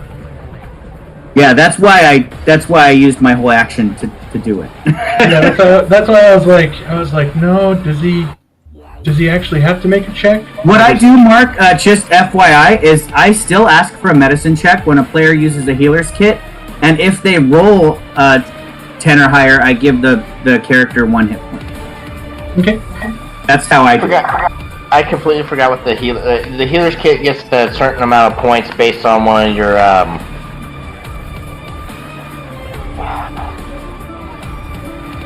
Okay. I think Horses are okay. Valyria, it is your turn. You are stable. Oh, here's Garshell saying. I was trying to prevent you, Valeria, from rolling a 1 or 9 and like dying. Droman, I'm just. this dude has ran right up on top of you. I'm gonna need some space, so I'm gonna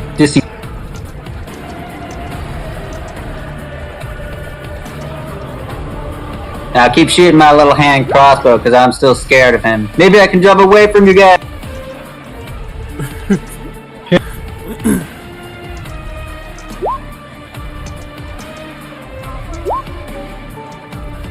Okay, so the 10 misses. You're still within the 30 feet.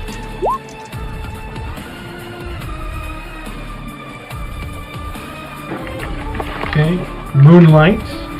I'm going to put the ninja mask back on him.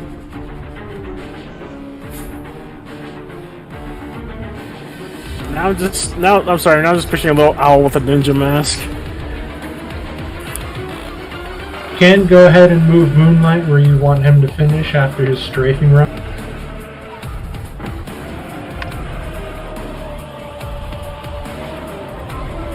Professor Lovecraft.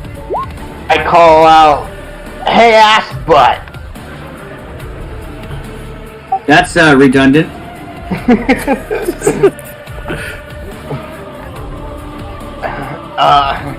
And I'm gonna cast City on him. Hey, tell him I'm the one that killed your family. Okay. Stallion.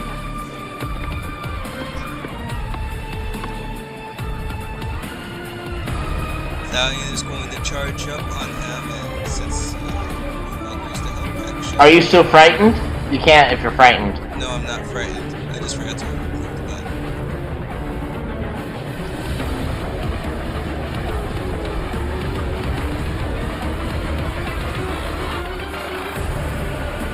Can you put another symbol on him for my spell, please?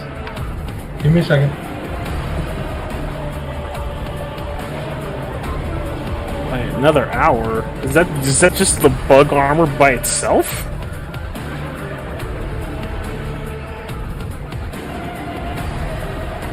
Okay, he is going to attempt to lock blades with your glaive using his longsword.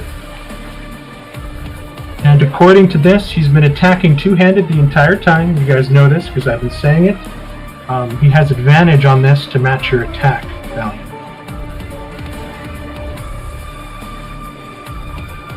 So here comes his two-hand longsword attack to try to lock blades with you. 27, so he does. He locks blades and he parries it away. You get no damage off that first hit. Second attack, that's his reaction. The second attack will be at normal. 18 hits.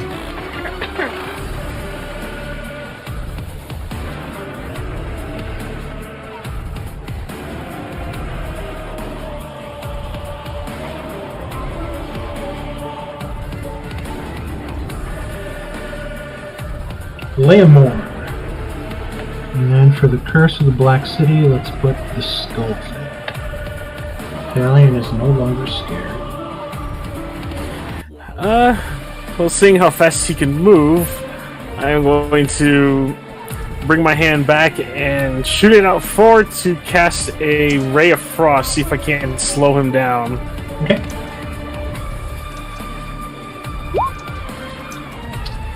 The 17 does hit.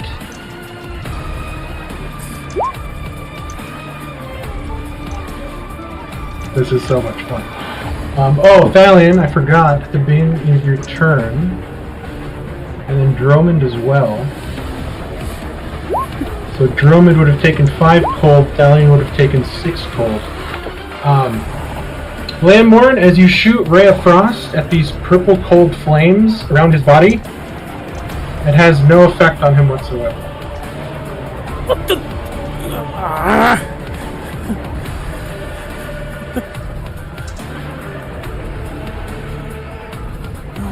Okay, you still have a bonus action, you still have movement.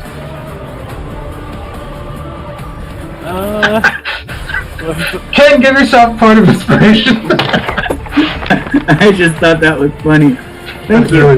That's really good, I like that. I was gonna give you my inspiration point for that one. God dang.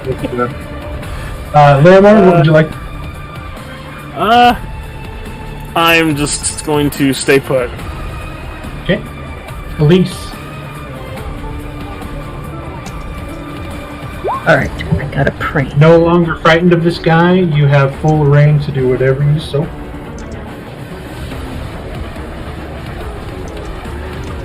She's more concerned because she just watched Valeria go down too, so she is going to yeah, okay. Yeah, as a free action, Elise, since I'm prone next to Valeria, basically shoving gauze and bandages into her gaping stomach wound, I yell up, I think I've managed to stop the bleeding, but she doesn't look good. Blood gurgling out of her mouth. It's just a flesh wound. So, quick question, if... Oh, never mind. I think I'm just gonna do it in... Okay. So, I'm gonna use Vicious Mockery, and I know the Psychic's not gonna do anything. Okay, yeah, you sort of try to mock him, but again, the words have no feel on his body. One sec. No effect And, on his it still gets disadvantage, though, right? No, this has no effect on him whatsoever. Okay. Okay, that's what I wanted. That's what I was curious about. Alrighty. And then as a bonus action, she is going to healing word of Valeria at a 3rd level. Going anywhere tomorrow. Yep. Well.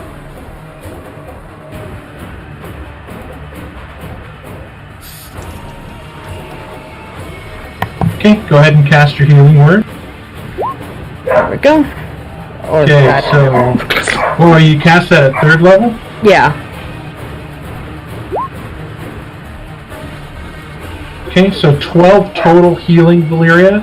Zirak, you watch as her body sort of spits out the gauze, and the wounds begin to close on their own. Sorry about that. Valeria, Oh, thank your God, because my bandaging was not done very professionally.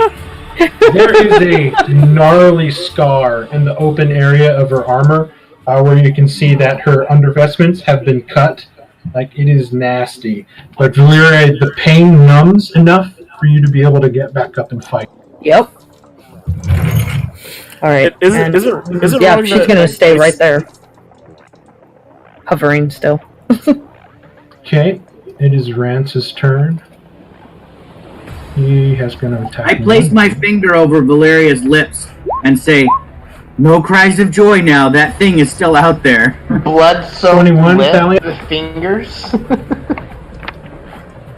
I barely heard you. You said 21. 21. I'm gonna try to do what he did to me and parry it. Okay. Alright, go ahead and make your attack normal.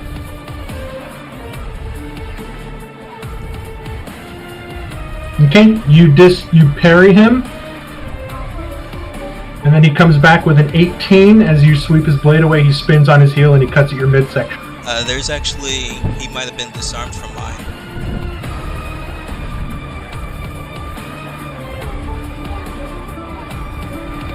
Oh, I didn't read it all the way. Make a attack roll as a reaction to catch this weapon. Okay, he'll make a strength save first. Which he's really good at. 14.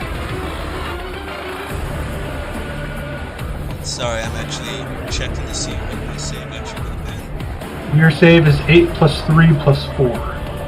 So 15. So he's disarmed. Right? 3rd level, 3 proficiency at 5th. And then your strength is a 4. Yes. So 15 total. Okay, so he goes in to make a strike, and you take that away. He spins on his heel, and instead of hitting you with a sword,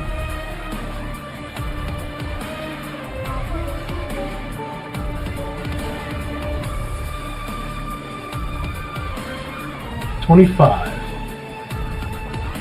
Take 16 points of bludgeoning right on your chin as he sort of dazes you, and you're sort of standing there. Missed? They have like frickin' spiked gauntlets, or did he put on some brass knuckles beforehand? No, that's his bony, undead fist. You guys have fought enough of these, I can't believe you don't know what these are yet. I'm assuming they're revenants. And I was gonna say earlier, is it run by like when Xeric was doing the medical kit? I kind of saw like a surgeon simulator thing playing out.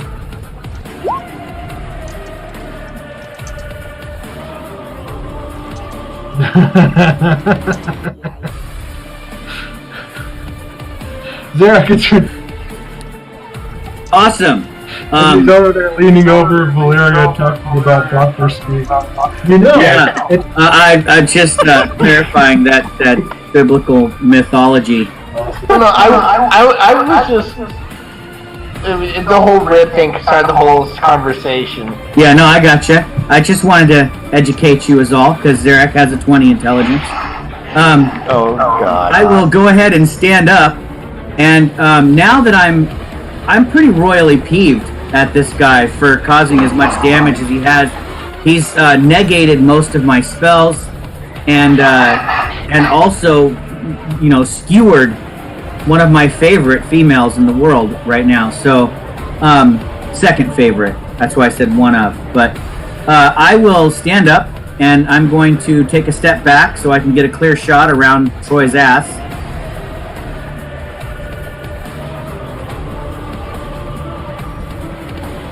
And summoning the highest level magic that I can possibly hold, I will pick up a boulder from next to me in this ravine and fling it at the chest of that creature. Okay.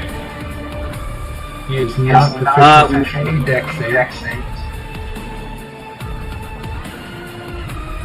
Okay, here comes his dex save. 17. God damn it. Son of a fuck whore. It does nothing. It completely misses. It doesn't even do half damage on a save, so I have literally all I've done is healer kit on someone. I can't do anything. It doesn't even do half damage?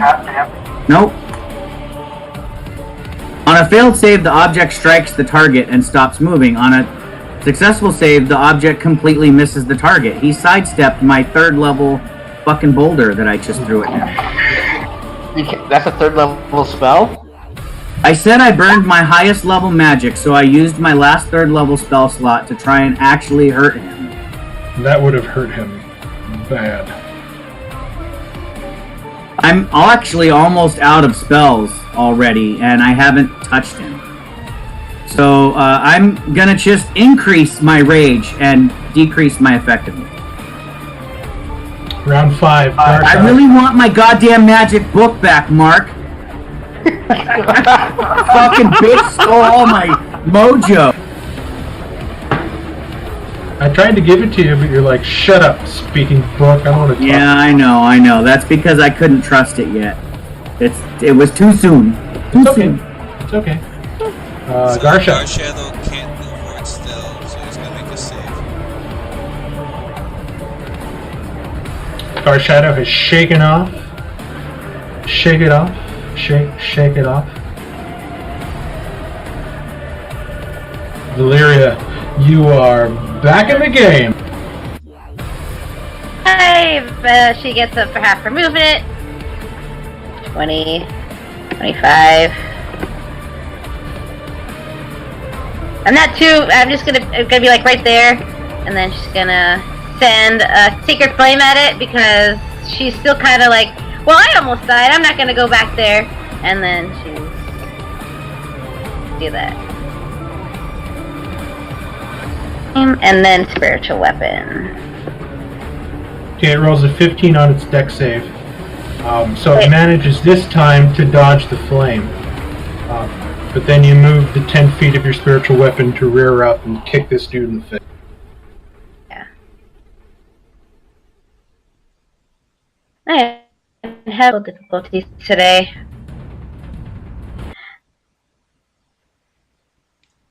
Right here. Oh no, the music stopped on my end. Damn it. It certainly stopped on my end too.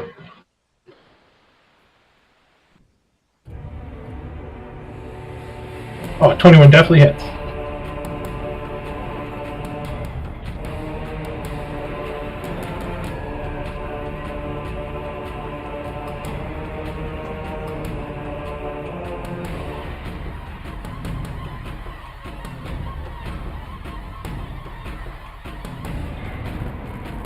And I guess that's it. Right, end of my turn.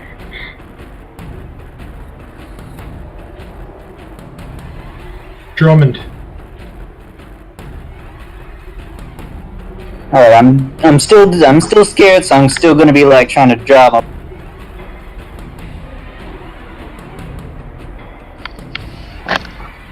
Okay, so go ahead and make attack at disadvantage. My shots have been going wild, so I think it's because I've been flying and getting all the vibrations, so I'm gonna come down onto the ground. Then I'm gonna take my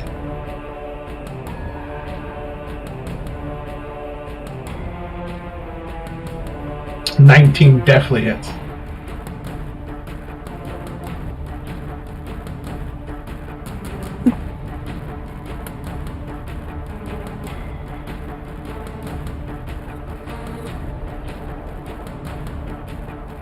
Okay, go ahead and give me your wisdom save.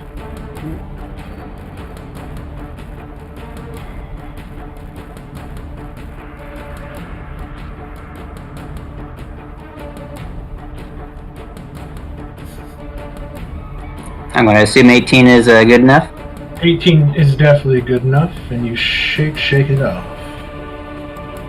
Moonlight.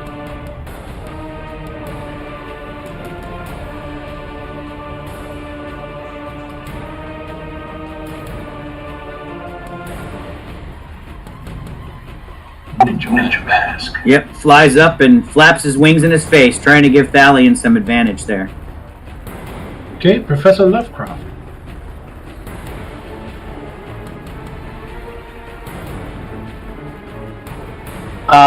Since he has disadvantage on my spell, I'm casting. Because that's all I can cast. Are you serious? I roll a fucking God. Constitution saving throw at disadvantage.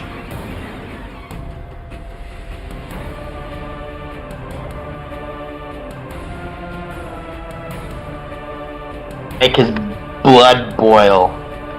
Okay. Me. Which is a con save at disadvantage.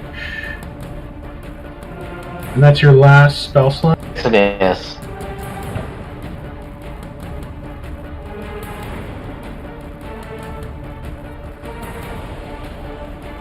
Where the hell is con? Okay, so he fails. He takes 16 points of acid. It's a concentration spell.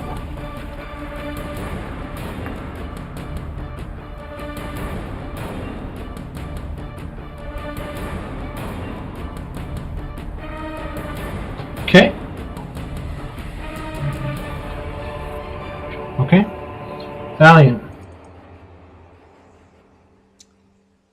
I'm gonna strike at this guy, and as I'm raising to swing in, I kind of just call out, "This guy hits pretty hard. I'm probably gonna need some help soon." How is the blood boiling?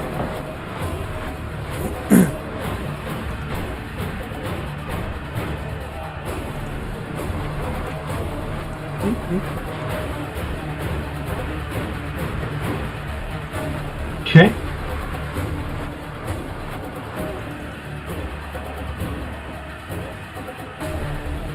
The 16 misses.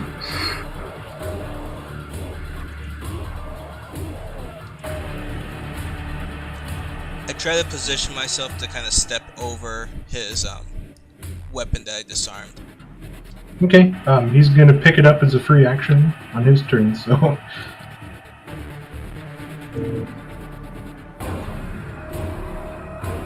Lemorn.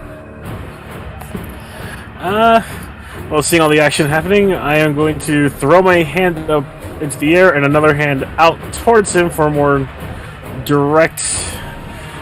to direct my magic more and try to cast Witch Bulb on him again. Okay. Okay, 8 misses. You have bonus action and movement. Is that the end of your turn? Hell. Small one seems to hit once. I guess I'm going to hop down and move about 10, 15. We're about over here for a better look. Yeah, that's about all I can do.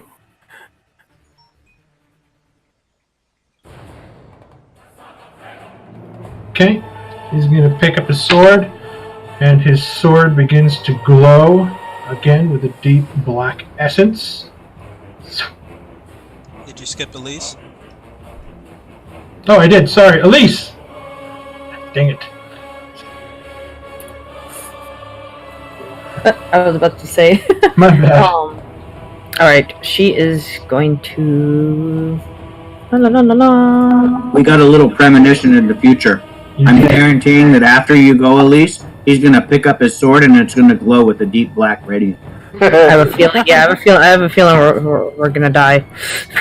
She's going to hand crossbow him. Okay. That's about the only thing she can do that does stuff. Nope, miss. Okay. And then, let's see. As a bonus action, she's going to throw a bardic inspiration at Thalion. Hold up.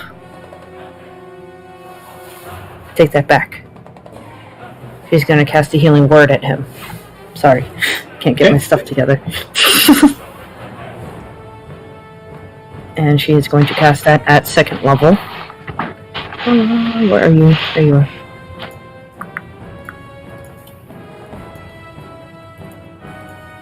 Okay, Thalion, you get 7 points of healing. Are you going to stay where you're at in the air, Elise? Yep. Okay. Rance is going to do that. Everything he said before. And he's going to lay into the guy who's causing him a lot of damage. Okay, that's a normal. 28. That's a complete miss. Take 28 points of slashing. Oh my god. And he is going to discharge his staggering smite.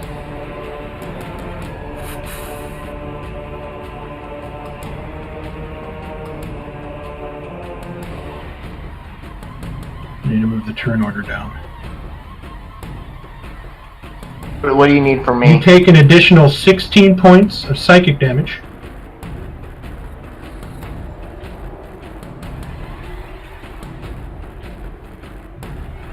The spell, and I no longer maintain concentration. Does that mean the Constitution saves, or the spell that you cast on him goes away as well? Automatically goes away once you drop me to 0. I cannot maintain concentration while I'm unconscious.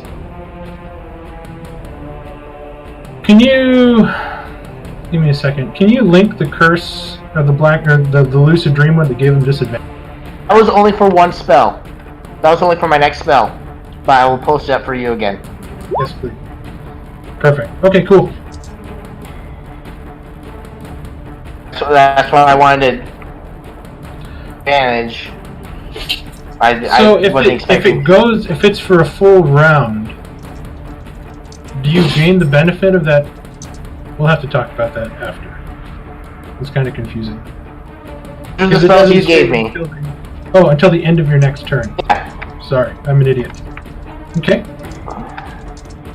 Alright, he's going to attack you again. He's going to try to cut your head off. Hey, he has advantage. I'm prone and unconscious. Okay, so that's 2 failed death saves, Professor. Zerak. I hope you didn't. I hope you don't have much left on that. I hope you haven't started on that drawing.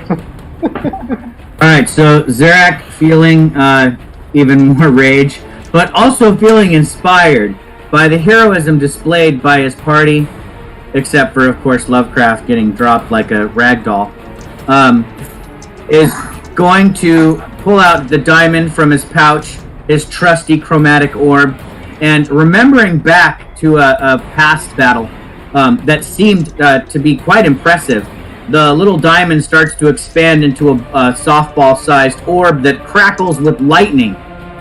And I'm going to use my point of inspiration to get advantage to cast Chromatic Orb at 2nd level. Sounds good, my friend. At this guy. Trying to, I want to burst him like that tree that I exploded with my Chromatic Orb that session past.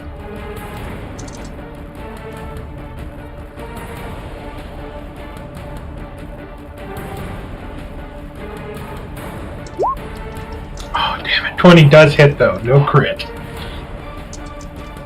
I was hoping. That would have been pretty epic. Doesn't Alright, do, so that is 20 points of lightning damage. It's not a single creature, right? It doesn't expand and hit me Nope, as well. it's a single target. Professor, you're dead. I'm sorry. I just wanted to make sure. Zerak, there's this moment where you cast it, hits him, and you see him sort of stiffen, and his mouth opens, and the lightning sort of conjoins with one streak that comes down from the sky. You did a lot of damage to this. Excellent. That's what I was hoping. Yeah, that was my turn. I'll go ahead and give myself a little fist bump. Cheer. He bows and he backs into the shadow. Gar Shadow. Gar Shadow, steadying himself, will charge and pounce. Okay.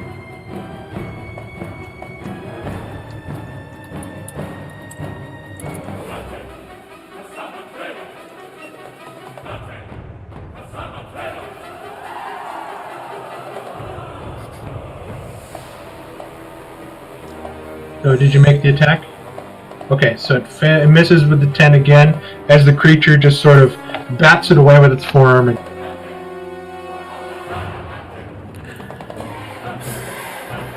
that's his turn.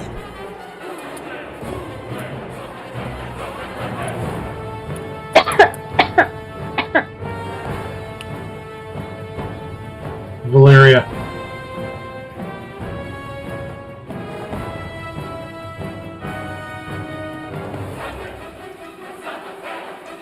Get him, girl. Get him! Get him!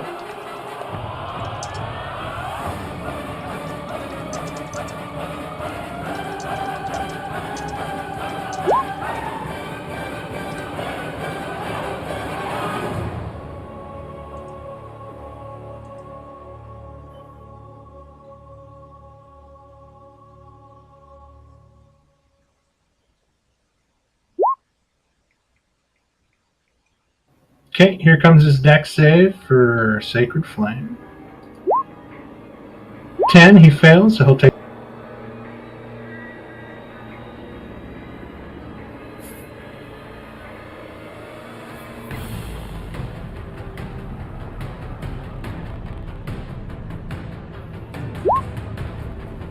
Ooh, dang, that's a good one.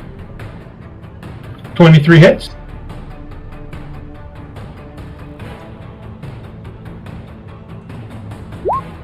Valeria is shaming every paladin or every cleric I've ever played. Yeah, she does do pretty well. Damn! Holy crap! 22 points of damage in a turn. Yeah, she's making my Saturday cleric feel like a baby. It's getting to the point now you're watching is the damage that the spiritual weapon is doing. Like, it sort of kicks him in the hip, and you see him drop down to one knee and then stagger back up again, holding its sword. It looks pretty shaky on its. Now I kind of want to make a cleric. Okay, Valeria, that's the end of your turn. This is why I said I love playing clerics. Ask Mark how hard it was to kill my cleric on his table game. Or not Mark, sorry, Ken. I'm gonna drop my little hand crossbow so I can drop my rapier, and I'm basically going to like joust, zooming in, jousting. Okay.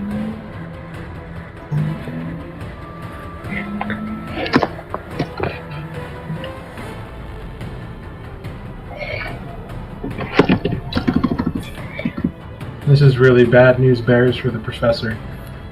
The 9 misses as he sort of has that weird, like, I don't have much strength left parry as he gets it up just in time after being knocked over by the spirit. Oh, well, and I had that whole charge-in thing that was cool. Cunning action, disengage, we're gonna back up. It was cool nonetheless. I wish I had a higher initiative right now. Moonlight. Like, this is really bad news bears for Chris. Fine, Valeria, don't worry. You honestly, you do you. I'm something to me that is. I probably gonna maybe affect the party. I don't know what's going through Mark's mind right now. So yeah.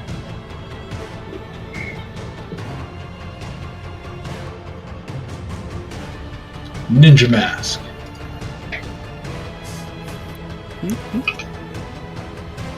Oh, let me take off the skull. I keep getting confused. Okay, Lovecraft, at the beginning of your turn, you take 6 points of cold damage. I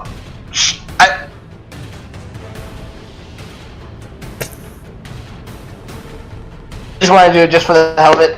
Doug, I am so sorry. Thalion! Yeah. Oh, it's my turn. Wait, why are you dead?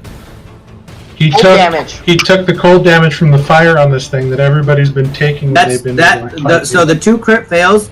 It's only a melee attack when you're unconscious causes 2 crit fails. So even when you take damage, it doesn't cost something. It causes a single crit fail, but not 2. He took 2 crit fails. He took 2 crit fails when I hit him when he was down to my sword. Oh, So well that was then his yeah, last one. then yeah, you're right. Okay, Okay, Thalion. jeez. Roll the death save for just for the fun of it. I don't know if Mark had. Never. No, we'll just. Chris, you seem to have trouble keep making characters that stay alive. He moved 10 feet next to the guy with the really hard sword. So I couldn't, after he cast that spell on me, I could not attack him. Like, I could not. He made it too I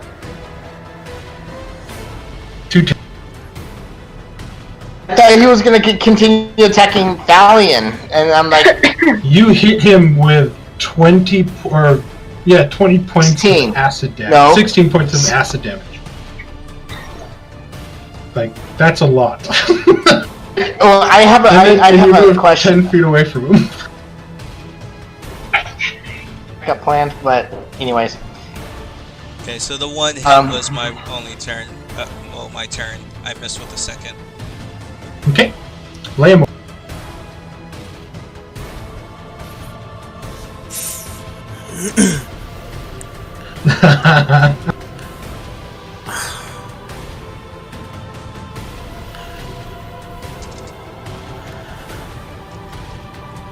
Wait, that barbarian half-orc that you played, Chris, from Mines of Phandelver, he stayed alive. Switowski. He stayed alive, didn't he? But Laymore, what are you doing? he replaced one of your dead characters. Okay.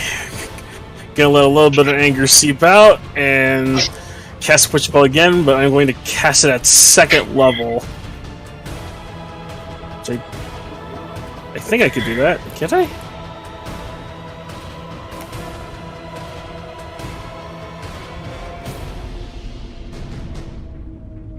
Wait, could I cast Witch Bolt at 2nd level? It's a spell slot, isn't it? Yes, you can. If it hits, it'll ask you when you roll for damage what level you're casting it at. Alright. Let's hope for the best, yeah?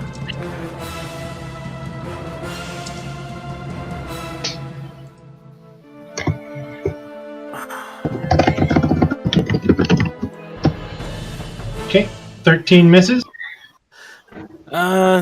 Is it right if I can burn an inspiration for this? It's fine, I just need to mark off some bonus XP off of Doug's. But yes, you go ahead and roll again. Like, I remember I had the inspiration. Just... Technically, you've had it for the last 4 times you've attacked, but only when Doug typed it in chat did you remember. That's metagame. Still misses anyway. Okay. By the way, FYI to the group, if you're going to use inspiration to attack, mathematically it's better for you to say that beforehand and roll with advantage. Doing this 2 rolls like Leomorn did, you actually have a 10% less chance of hitting by doing it. Okay, Leomorn, you have your bonus action to move.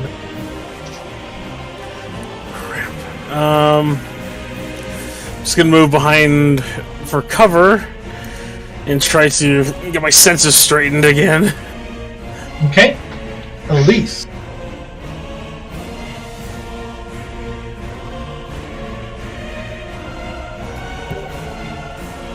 Well, she is going to do all that she can do from her distance, and she's going to take another shot at it, and hopefully it hits. Oop, 19. 19? Hits. Hallelujah. And then she is... She's going to toss a Bardic Inspiration at Thalion and pretty much say, please, knock him out.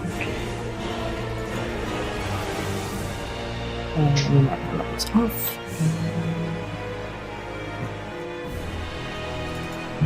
Okay, cool. Okay. Rance is going to take a 5-step foot here. He is going to... Okay. This will be fun. You guys watch as 4 spectral blades shoot out from the fire and begin to spin around him. Oh, jeez. Is this a spell, Mark? Never mind. It is. You've spent all your... I've been waiting for you. Yeah, I know. I just realized I can't stop him, damn it. Which is why I was able to do that staggering smite on Lovecraft. Yep, good call. That's a bonus action. And he is going to attack Garshadow once, and then Thalion. 12 on Garshadow, which I assume just misses, right? Not just, but it does miss him. Okay, and then here comes the attack on you, Thalion. 23. I tried the disarming parry. And he is going to use his reaction to parry your disarming parry. I'm going to make it work just like Counterspell. So you go in to disarm. I miss. Oh, it doesn't even matter. But as you come in to disarm, he sees you, he changes the trajectory of his sword, hits the haft of your blade, knocking it off, and then coming in for a strike across your chest. So his reaction is burned. Keep that in mind. And the damage is 21. Give me a quick...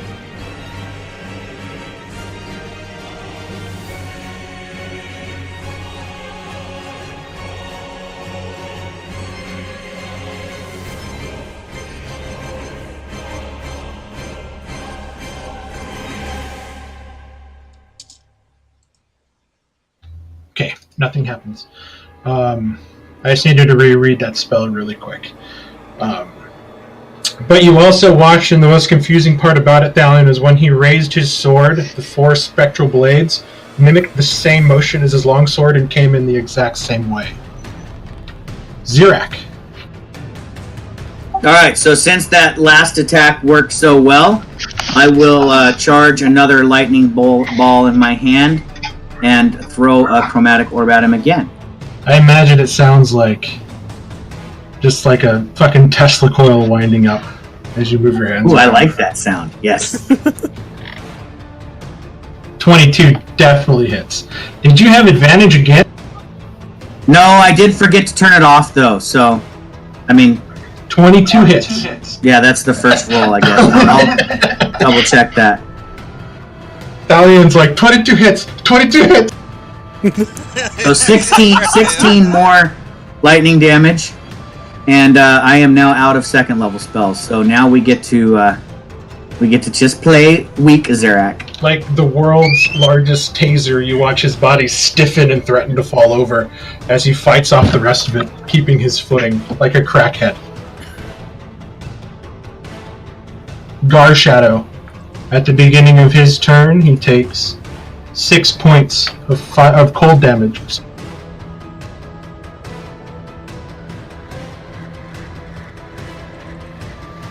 The 17 just hits.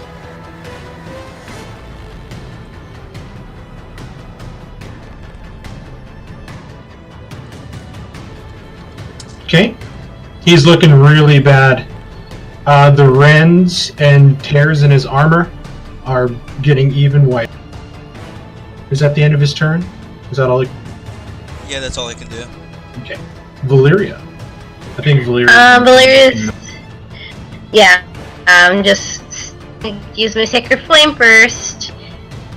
And then. Damn, you never roll low Sacred Flames. I'm kind of jealous as somebody who's played 2 clerics. I was just gonna say, you mean she never rolls Tyro rolls for Sacred Flame? Is that what you mean to say? My double ones.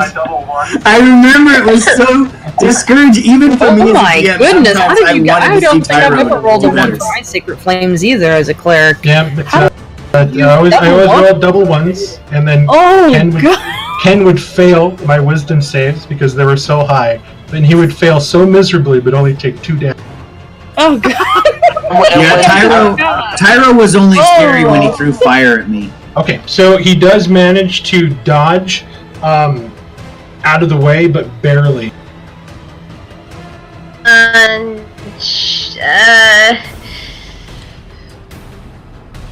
With your spiritual weapon. 18 hits. Good call. And this looks really funny because it looks like Gar Shadow has purple wing. Is there a Or fusion pink going wings. on? Yeah, it's a fusion. Okay, Drummond. I think you might be able to finish this. Alright, we're gonna do the raid.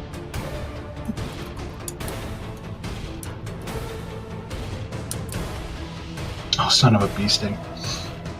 I'm gonna take a step back, not disengaging, just step back. Okay, you can do that because he burned his reaction. Oh, I was gonna hellish rebuke him if he attacked me. Oh well. That's. I can.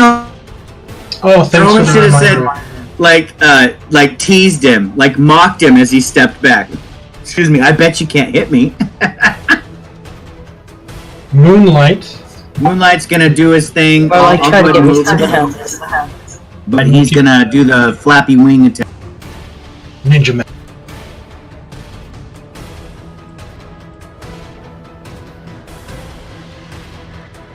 Okay. Valiant. Oh, just remove me from initiative. It's fine, I'll keep it. Mark. You're like my battle trophy. Nice. Oh man. Lovecraft, your head is on a spike now. You're lucky I'm in Florida. Okay, hold on before you do that, Thalion. I was going to hellish rebuke you. I need a dexterity saving He throw. burned his reaction. Oh, that's right. Never mind. Oh, you're lucky. Okay, he'll take. That hits. He's still standing, He's still standing. and because Oh. of his reaction and because of how I'm looking, Okay. Oh, shit! Hold on. Okay, sorry. Your first hit, you come down and hit him, and you watch as one of the swords that are flying around him shatters. And then as you hit him again with the second one, it shatters.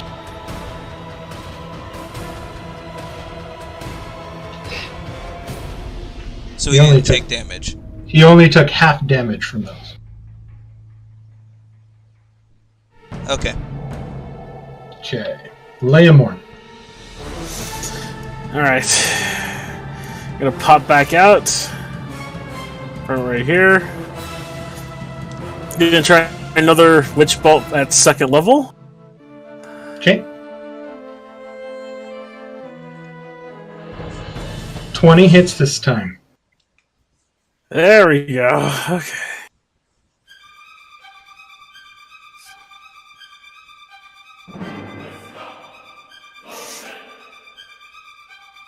Really? And you took away the damage that he got back from Thalian's attacks.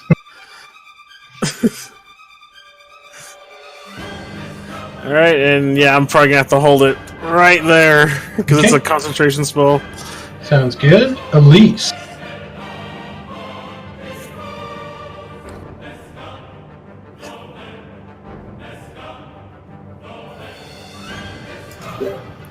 She is going to shoot him and hope to God she can hit him. Or not. Okay, the 14 does miss. Shoot, I don't think she can. Okay. You have a bonus action, you have your move.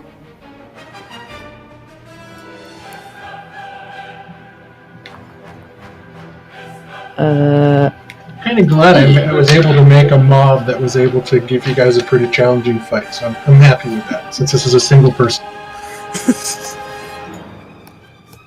Where is he? Where did he go? Okay, Thalian, when he retreated, he did a tactical retreat to the north. Yep. So I'm gonna heal Valeria again, just in case. Okay. Okay. That's a first win. And then she is going Oh, to... Thalian. I forgot. Beginning of your turn. Oop. Take 6 points of cold damage. You're standing. Can I do the thing I forgot to do then? What's that? Gar Shadow with a... Yeah, go for it. Go for it. Crap, this Okay, 14 misses. Helps me out a lot. Thank you.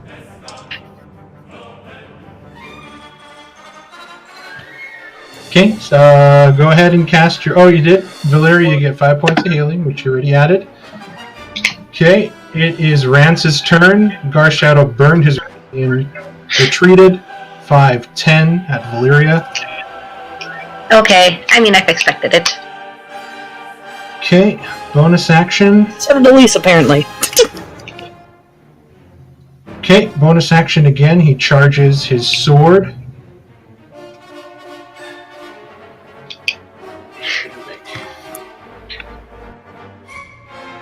Well, it's because I was holding down the key. Or you see, 13. That misses. So you see him charge, and then he swings his sword, and then you do the desperate shield up, and you manage to knock it away. And he's going to come back with an 11 again in this sort of desperate defense as he's sort of trying to get at you.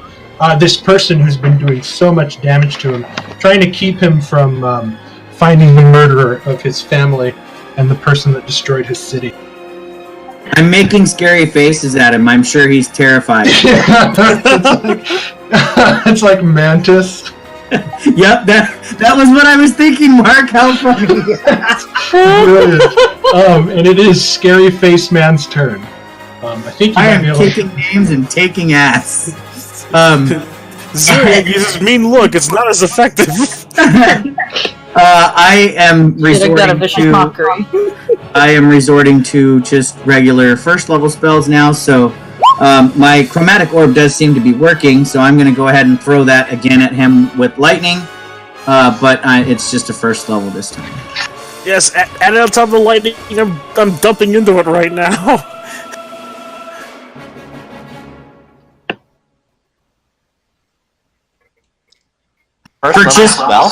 That's level 1 for just a measly 17 points of damage. So, with your measly 17 points of damage, you watch as the lightning literally explodes from his hands, and the sword flies off, landing on the ground, and you see his smoking body sort of stiffen up to a rest, and then you see his eyes look up at you, and they burn with this reddish fire as he starts to stumble in your direction. What? You killed my family! And he's moving. Help. What the? I'll never forgive you for what you did. Till the children, you see him sort of reach his hand out to you, and you can see the fire begins to dim. And you sort of put out your forearm in a ward, and then he brushes his fingers against you, and you feel this cold burning sensation. I will hunt you down, just like him. And then the eyes go dark, and he falls over onto his face next to you. Oh crap! And you take a moment to... That was some freaky shit. That was some freaky stuff. And I kind of brushed my robes where he kind of reached out and touched me to, try to get the stain of his touch off of me. And you feel it on your skin, and it shouldn't be there. And you pull up your robe sleeve, and with a little bit of light glinting from it, you see what seems to be 4 finger marks on your forearm that seem to be absorbed by your skin and disappear. And with that, we're going to take a quick 10-minute break because I really got to go to bed. Okay, deal. I could use a bio break. Oh my god. Same here. Let's get everybody back here in 10 minutes, and then we'll continue. Yeah, I gotta pee too. Oh shit. And now a word from our sponsor.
I don't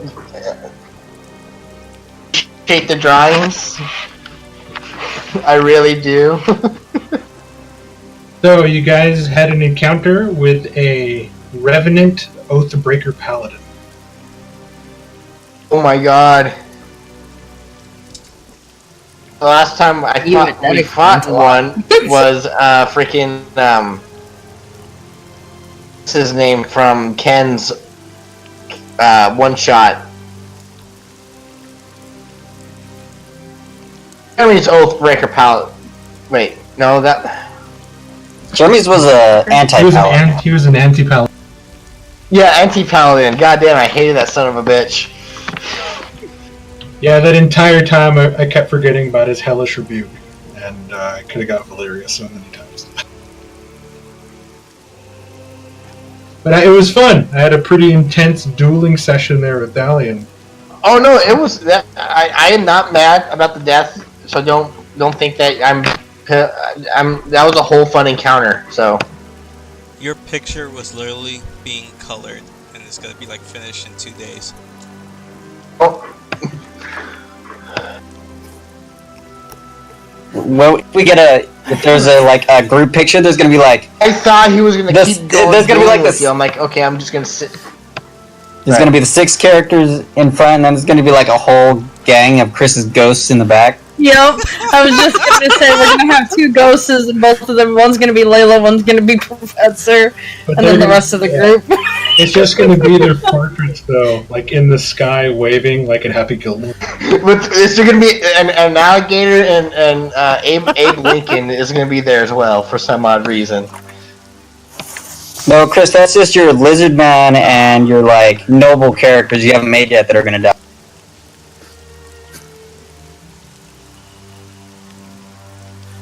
I'm back. I'm gonna play Hauser Blackcloak now. Yeah, for once, I actually don't know who that is. He's the Mad Mage of Undermountain. Chris, just play a barbarian. You seem to run in He's a and get CR. He's a CR-23. With 246 hit points.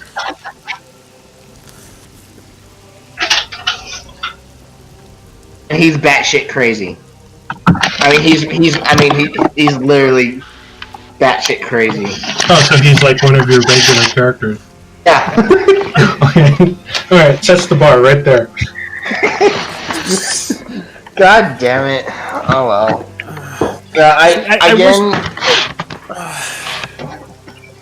Again, I am not sure I will be making another character.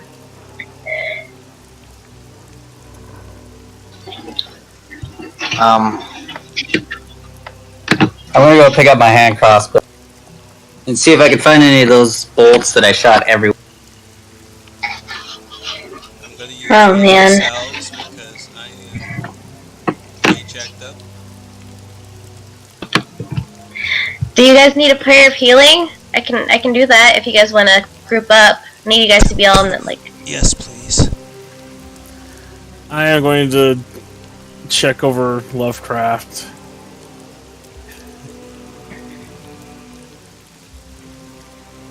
Well, if we were taking a short rest, I could have also done song rest, but I don't think we're doing that. Any shinies on this guy? Give me a quick second here.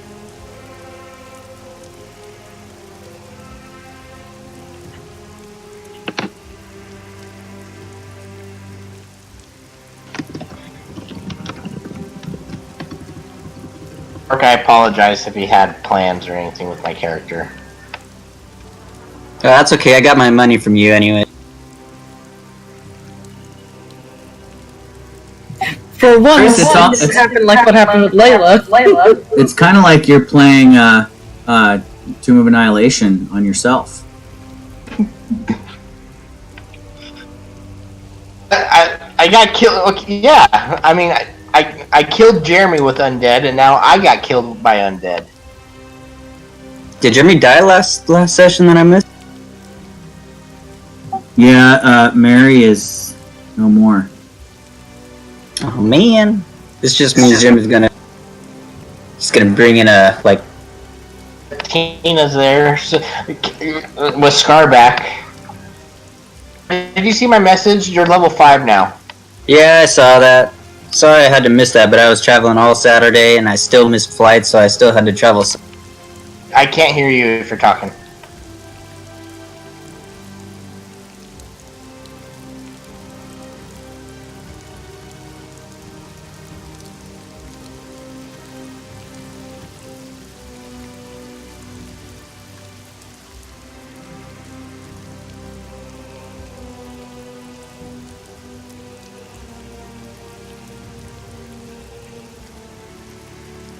That's fine. Yeah, I'm just saying.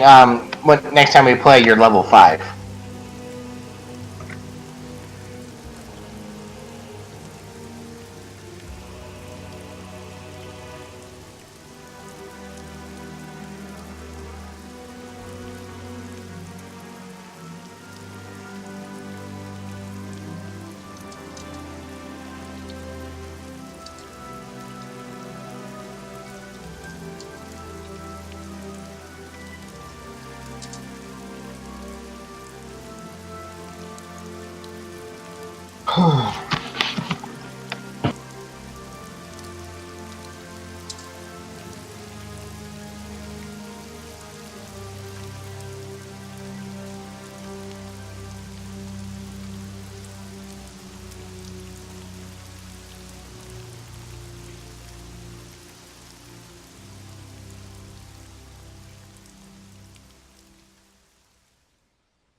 Is everybody still there? Got real quiet. Yep, right here. Right? I know, I was about to be like, what the... I thought we were just waiting on Mark. I think he had to take care of something.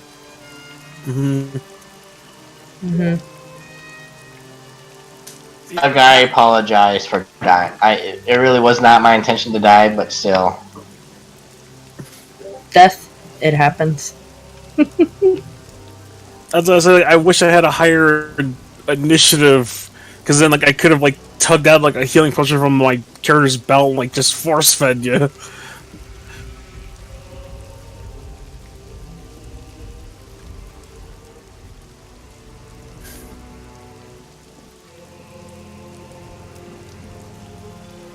Okay, sorry about that. Do we got everybody? I'm here. Drummond's here. Yep. Zirak is here. Zirak, Lovecraft. I am here. Okay, so that should be everybody.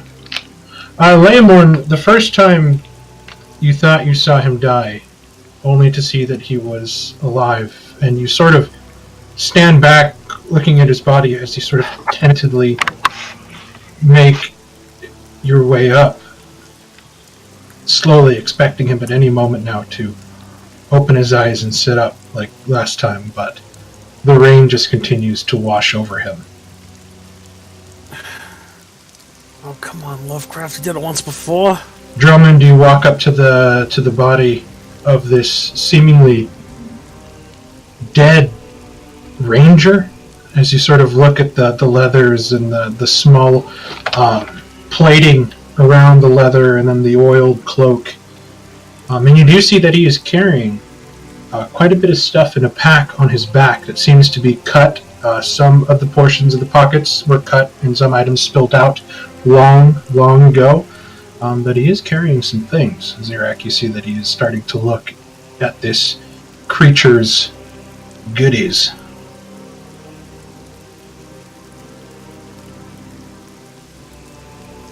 Drummond, give me a general investigation check, and this will just tell me how fast you do. I'll help Drummond look. Okay, I'll roll one more time.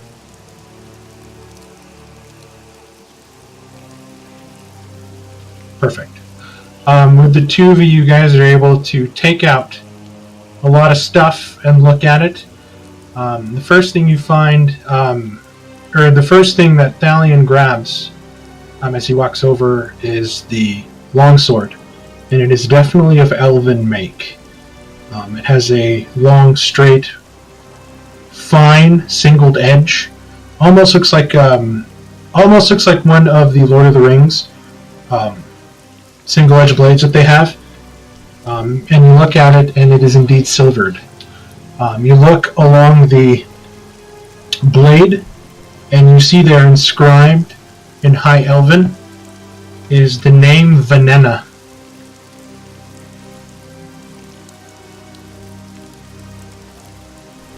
You dig through his pockets, you find a playing card set. You do find a coin pouch.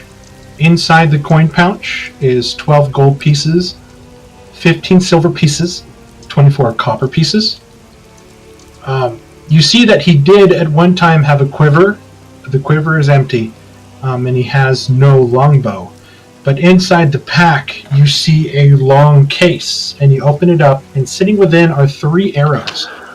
And you look at the arrowheads, and they glisten as if they're wet.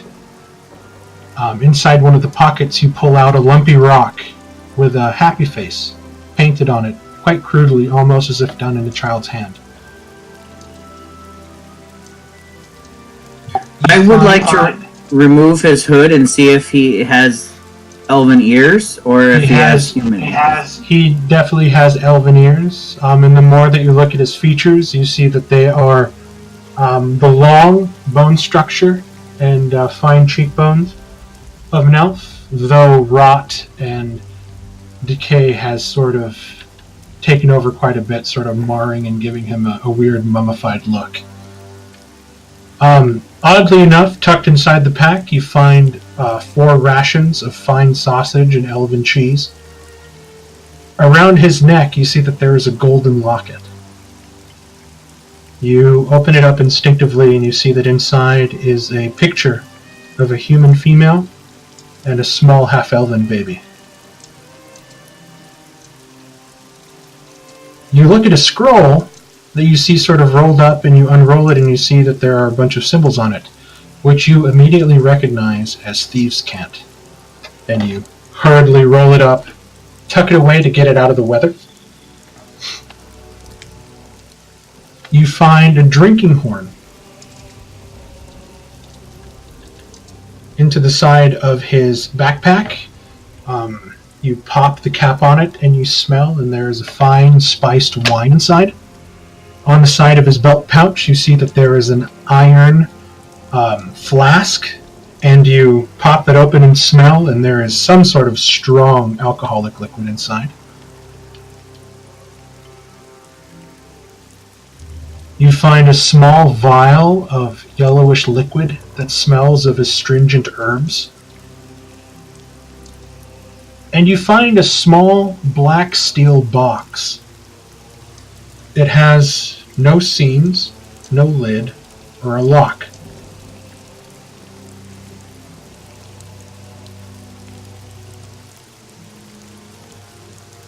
All right. Very curious. It is sad, however, that he wasn't... I'm going to guess that he wasn't lying about his family. I wonder what could have done this to him. This is the first Revenant I've faced, right? Or this is definitely the first thing of this strength that you have ever faced. Does he and it was look strong. familiar at all? I know you said the garb seemed similar when I last looked. As you walk up and you see that they're sort of looking through the things, you instinctively move over to his left arm, and you begin to pull up the leather armor, and you see there, black against the grayish, bluing flesh, is a broken arrow with a black teardrop. And I instinctively just say shit. You know that this is one of the Shadow Walkers. One of them that was killed and looks like was taken over by this vengeful spirit. If you guys want, later on, I will post the things that he said on the road. I'll post that in the group chat. That way you guys have that information, because he said some pretty fun tidbits. With my time with Elytrana, was there... I'm sure we've seen Shadow Walkers fall during the time I was with there.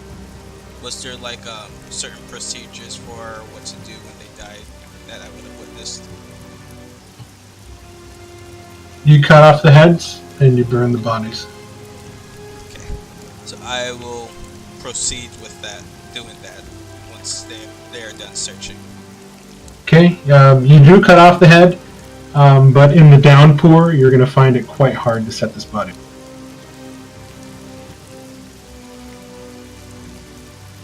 And you can pretty much tell that the reason they decapitate the bodies and burn them is so something like this doesn't happen to one of them.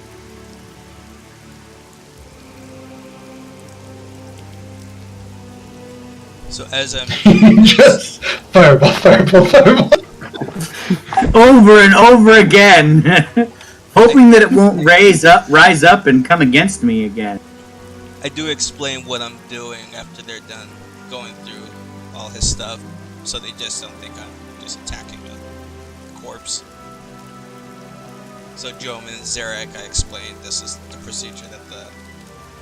Good, because initially I was going to have like a shocked look on my face as soon as you started hacking his head off. I was gonna be like, that's a bit strange.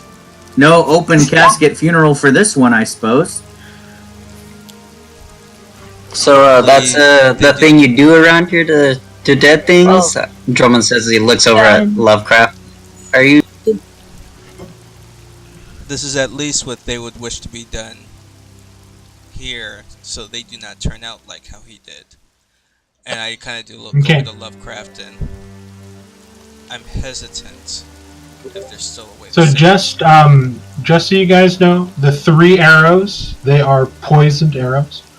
You can see in the description, if you use them with one of your bows, on a hit, the target makes a con save. If not, it takes 1d12 poison damage. Give him the can, because he can't hit shit with poison arrows. Well, Zerak hits and stuff just fine with his chromatic orb. The spiced wine. The spiced wine.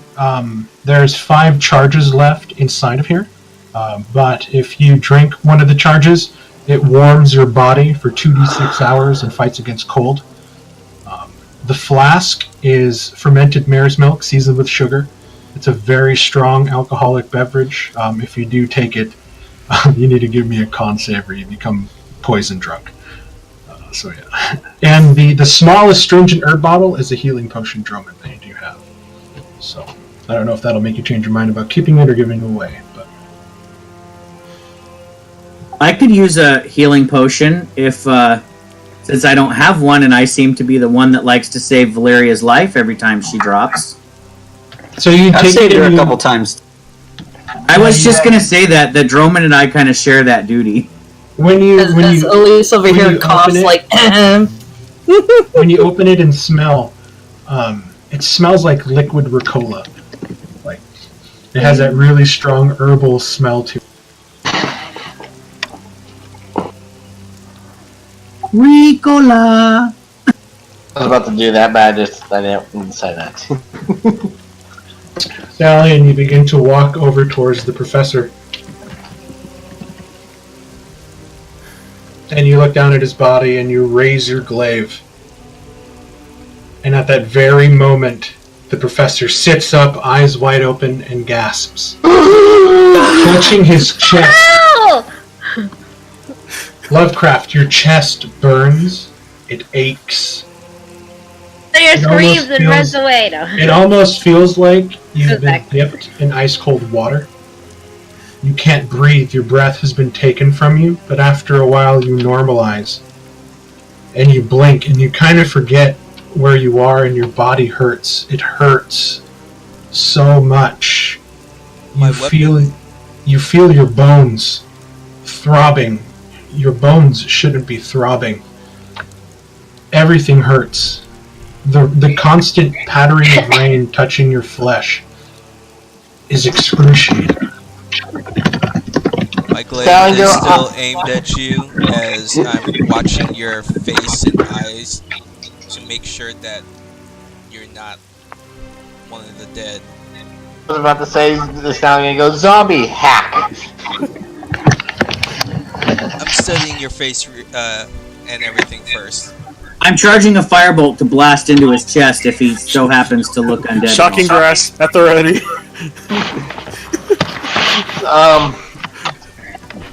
Professor, that's you. I tear open my shirt and look at my chest where the stab wounds were.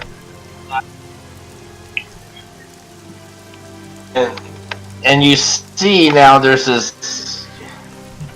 So as he rips open his shirt, do you take your whole shirt off? I'm like because I died. I'm just like you know how like you look how Jon Snow was looking at his wounds when he woke up from the dead. Okay, you look, and where he should have stab and slash wounds from the longsword, there's nothing there. What you do see, however, is a tattoo. A tattoo that covers from his groin all the way up to his neck, around his shoulders, over his back, and on his arms down to the elbow. And whenever you look away out of the corner of your eye, you swear that this tattoo is moving. I'll Okay, look over at the last other. time Oh, you pulled we saw you without the shirts and saw that weird mark, it was not Actually, you that guys big. you didn't know about the mark at all. Oh, we knew they had like the stink coming out of his tummy, but that was it. Yeah, I just had something coming out of my chest. Nothing about a tattoo. This is the first time you guys see a tattoo. No, you've been without a shirt in front of us before. I think before we but had. the only thing you saw was 3 small tentacles in the center of his chest. Yeah, and it now was like he you're had a looking at this black mass all over his body. Oh, so still, we've never seen this on you last time you were shirtless. And the last time I died, you guys didn't. I had the tattoo before, but you didn't know about the tattoo. You just knew about the sea anemone on my chest. I'll probably look up at Valerian and he was like, When I look up, do I recognize everybody? You do. Okay. What are you gonna say, Liam Ward? I was gonna look at everyone else like, you see? He died back then, too. I guess this is what happened when I was away. It's darkened, and she looks at Lovecraft and is like, "What kind of things did you just get yourself into? Seem right? This doesn't seem all." Is the creature dead? Yes, he's taken care of. Are you okay? It's no small wonder that the professor has lived as long as he has now, as he seems to be immortal. Or he seems to be dealing with dark magic. Is this what Yeah, I you've was been gonna using, say, or some Lovecraft? kind of scary magic.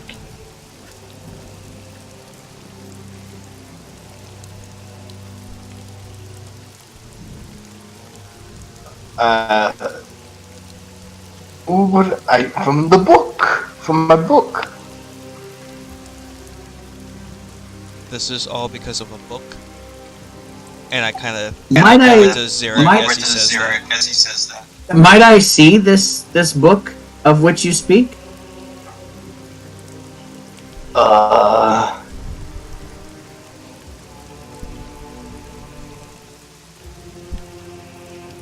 Perhaps.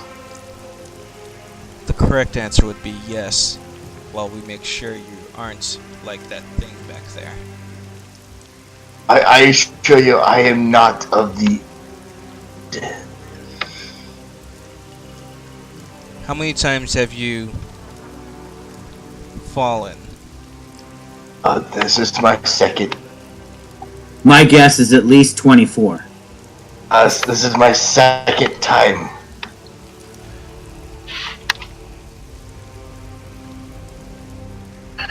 We should have never taken him into our group.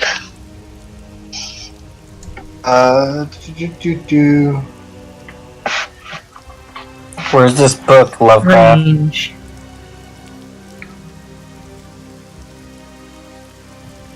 Oh, Just the sweet, book that's left off. awesome. It's in my backpack. Yeah, let's take a look at Lovecraft. I of course mean no offense, but as a group, we have experienced things that are tied with dark magics, and they have never boded well for us as a team. And therefore, if you are tied up in some kind of dark, arcane art, I think we have a right to know, or you can continue your journey alone without us.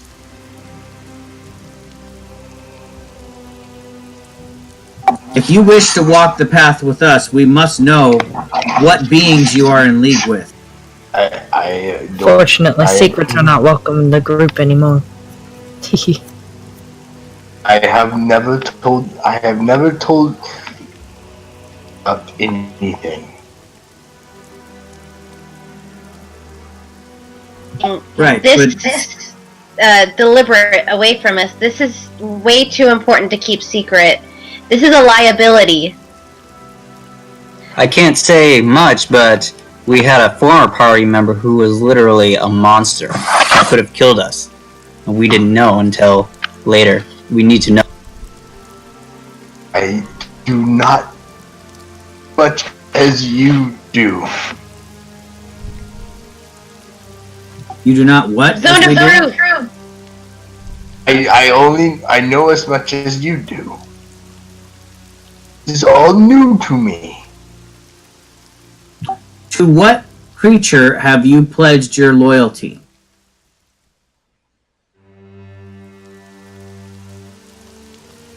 Creature. He is no creature. As he's talking, and Chris, give me a wisdom saving throw. This, however, does not gain the benefit of your tattoo.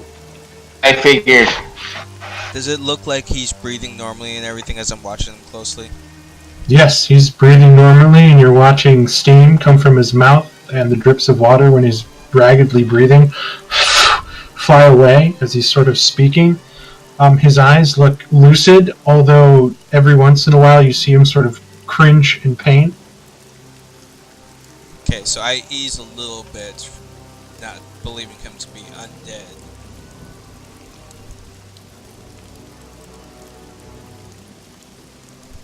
At 13.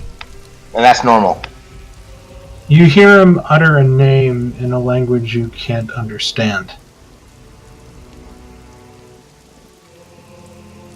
It almost feels like the words are slithering into your ear, and he just sort of looks at each of you after he says it.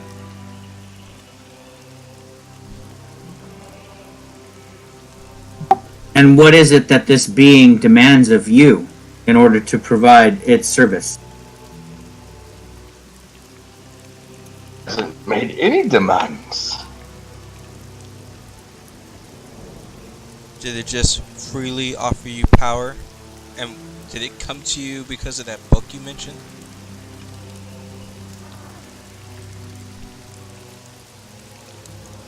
Us? Zurich, this sounds very similar to the thing that took advantage of you.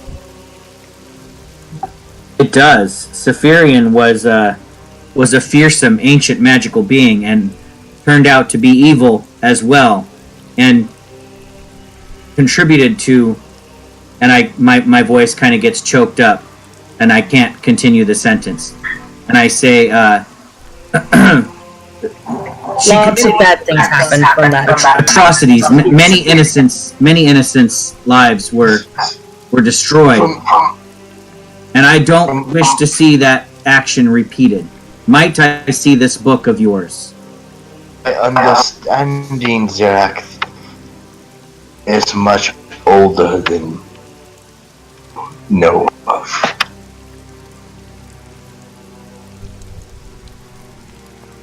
I'm sorry, I heard my understanding is much older than gnome blood. The being that I said that the creature is much older than the one that you were. My understanding. Describe what it looks like. And I have never seen it. yeah, it can be pretty old. You're still avoiding the answer to my question. I will gave take you a permission step. to go look. Yeah, so I would like to grab his pack and pull the book out of his pack. It's in the cart. So I'll go do that. Thank you. I'll take a look now. Why are you so certain it is this ancient from some of the things we have seen? It's told me. We've witnessed some creatures who have said they are ancient. We've even met one that's actually shown us images of a world before this one.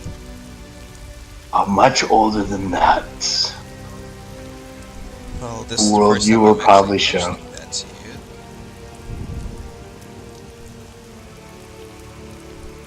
you. Is it of a Fey ancestry? Or did it give you any answers? Or did it just offer you power? It didn't say offer or say anything. As soon as I was studying the book, I had magic. Just like any other wizard. Just like Zirak. He studies a book and has magic. Well, one time Zirak's book came alive and tried to kill us. Mark, as he's saying this, would I be able to like think back to my own mentor's teachings? Did they like ever bring anything up like that? Any type of artifact or? You have no idea, and I don't even need a roll to tell you that you have no idea.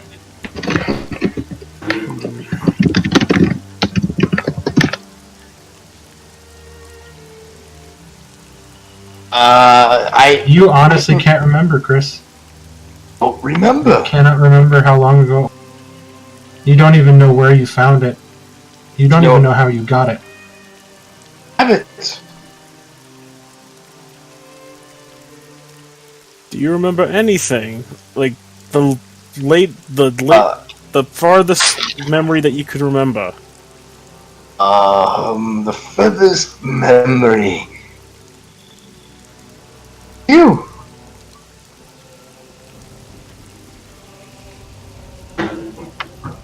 Okay. Jack, you open the pack, and you sort of go through it, and you kind of see one of his small journals, and you open it up, and you see his sort of writing as he kind of has been taking notes of the journey, and there's a lot of rambling in it, a lot of incoherent sentences. The skulls must face west.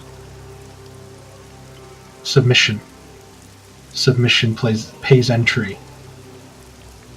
And you sort of shake your head and move it down, and then you dig for it, and near the bottom you find a old ratty leather journal. And on the cover is emblazoned that symbol that you remember that he has on the wooden medallion that he wears. And you open it up. It's pure rubbish. It looks like Sanskrit tally marks. And you just go through each page, and it's incredibly small but equally spaced, like somebody with extreme OCD went through this and just consistently wrote down all these weird tally marks over and over and over again from front to back on this thing. It doesn't say a goddamn thing. Okay, so I just kind of flip through the pages. I turn it upside down, see if it's more legible that way. You cross your eyes and hope to see the image of a boat. Right. What is this Rorschach image here? I close the book and shove everything back in his pack, not in any kind of orderly fashion, and then I'll bring the pack to Lovecraft and help him stand up. I'll help Zarek with Lovecraft helping him out. So yeah, I kind of hold my hand out to help you up, stand up, Lovecraft, and then I hand you your pack, and I say, well, I looked at your book, and I can't say that I can make any sense of it whatsoever. Do you take their hands? Do I what? Do you take their hands? Oh. I can't. What did you say, Mark? Do I take their hand? Do you take their hands as they offer them up? If they're helping me up, I'll take them. Okay, he grasps your hands, and you scream in horrible pain. And you fall back down into the ground. And you watch it, he sort of like goes into a fetal position, and kind of like shivers a bit before he normalizes, and then begins to sort of push himself shake.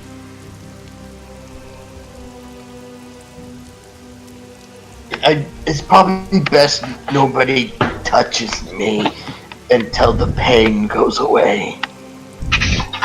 Maybe we should get to the cart then. It is late. Let's find somewhere to secure. I can't believe you guys are letting him off just like that.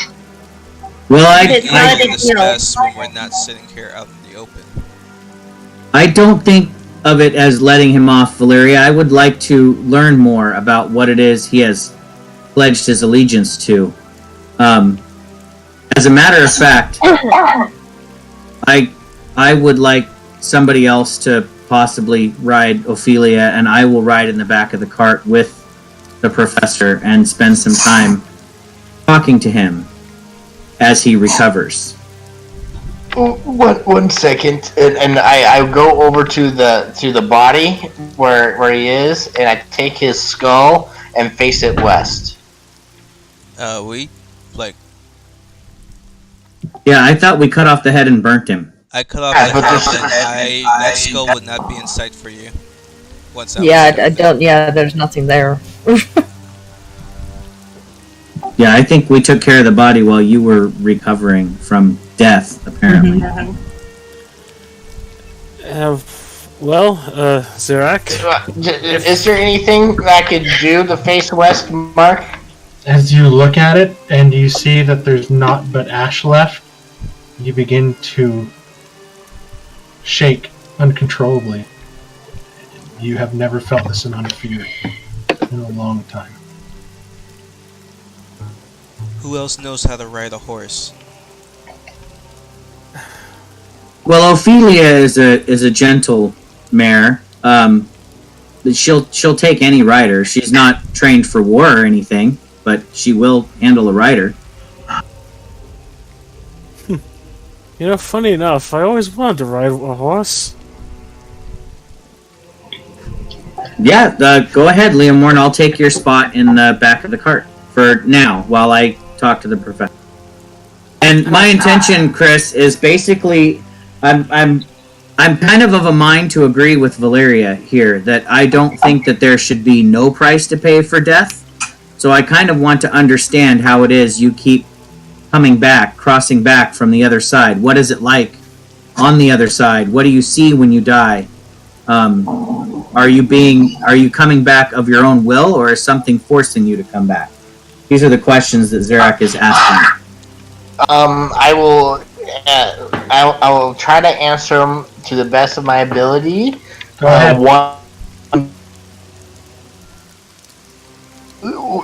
What is your first question? When you first fell to the blade of that wretched creature, what did you see? Did you see a bright light? Did the world go black? Did you see the face of your patron? Some powerful spirit that you say is ancient? What do you see? At first, there is darkness. Darkness. I hear a voice.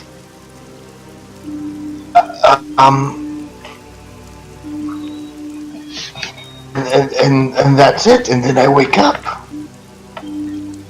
Zirak, remember how I explained to you what Niatu, that one being, showed me of the world before us, and all the I do remember. different mentions of all I wish I had been there. But other worlds and other ancient creatures, and we've met a few of them. I think once we set up camp, with the different images we've seen with all of them, we should write everything down as we've seen or viewed them and compare them to see if we can pinpoint what it is he's speaking to. Because we've had different encounters with Eucerius, we've had a vision from Niatu, those creatures we saw in the village. I think so as well, and perhaps if I provide Elise with a quill and some ink and some blank pages, she might be able to even draw what it is that the professor describes as what he sees, and we can then have her draw images of the other creatures we've seen, and therefore, like, journal these ancient beings. Valeria. What? I'd be happy to do that. She said what? Like what? You were receiving dreams before. Have you had any recently? I have, but it seems we've been busy with other matters at this time that I didn't feel it a need to say much. But I have had one. Another of a man in battle wearing an eagle, like a helmet with wings of an eagle, and then this cape that has, look at my notes. He's so pissed right now. I like Yeah, I'm that you pissed. did that. Valeria, I assume that you're on your horse. You're not in the cart with us, right? Yeah, I'm on a horse. Okay. So she can be pissed on her horse while I try to question the professor. And I'm just trying to be nice and everything. Leomar, give me an animal handling check. Alright, I can do this. Can I do it? I can do this. I got this. Woo, good thing. She is responding quite well to you. It must be your feminine nature that is sort of in line with this male right now. But she's responding quite well to you, even though you're still a little stiff, holding the reins with your legs. You're not quite relaxed yet. This is definitely a new feel, but you're kind of having fun despite the rain right now. Okay, Ophelia. So, this is my first time. Valeria, your deity that you worship, I assume is a benign, a good god. Yes. That probably doesn't support the undead, or that death is a natural part of life, and like dead things shouldn't come back to life, that kind of thing. So I understand why Valeria would be very distrustful of the professor, because it's very unnatural what's been happening with him.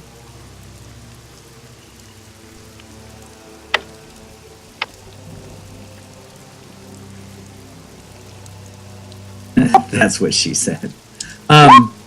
So my next question then, Professor, is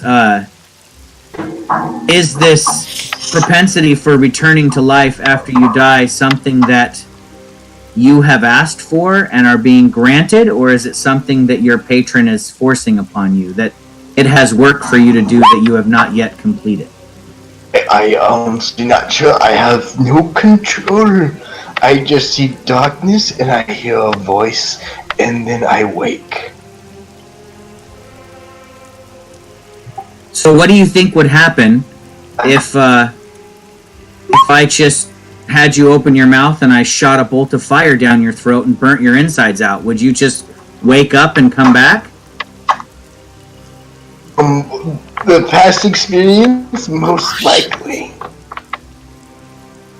Well, it is a hypothesis of mine. We should probably test it, maybe tonight when we make camp. No. Well, that sounds like a totally not good idea, right? Have you ever died, Zirak? As a matter of fact, I have. Was it painful? It was painful at the moment that I died. However, I was dead for far longer, I believe, than you were, and it was only through my allies, my friends, love and perseverance and desire that brought me back from the other side. It was not through serving some dark, arcane entity. And I came back in a very weakened state and had to take days to recover from being dead. Like that, I hurt all over. You saw by just touching me. So, do you wish to go on, or do you feel like your time is done? What is your purpose? What are you driving towards? I still feel like I have much accomplished before I take my final rest. Is it because of this thing that you can see in the dark when normally humans cannot? I don't know. ever since I acquired the book, I have attained magical abilities like Zirak here.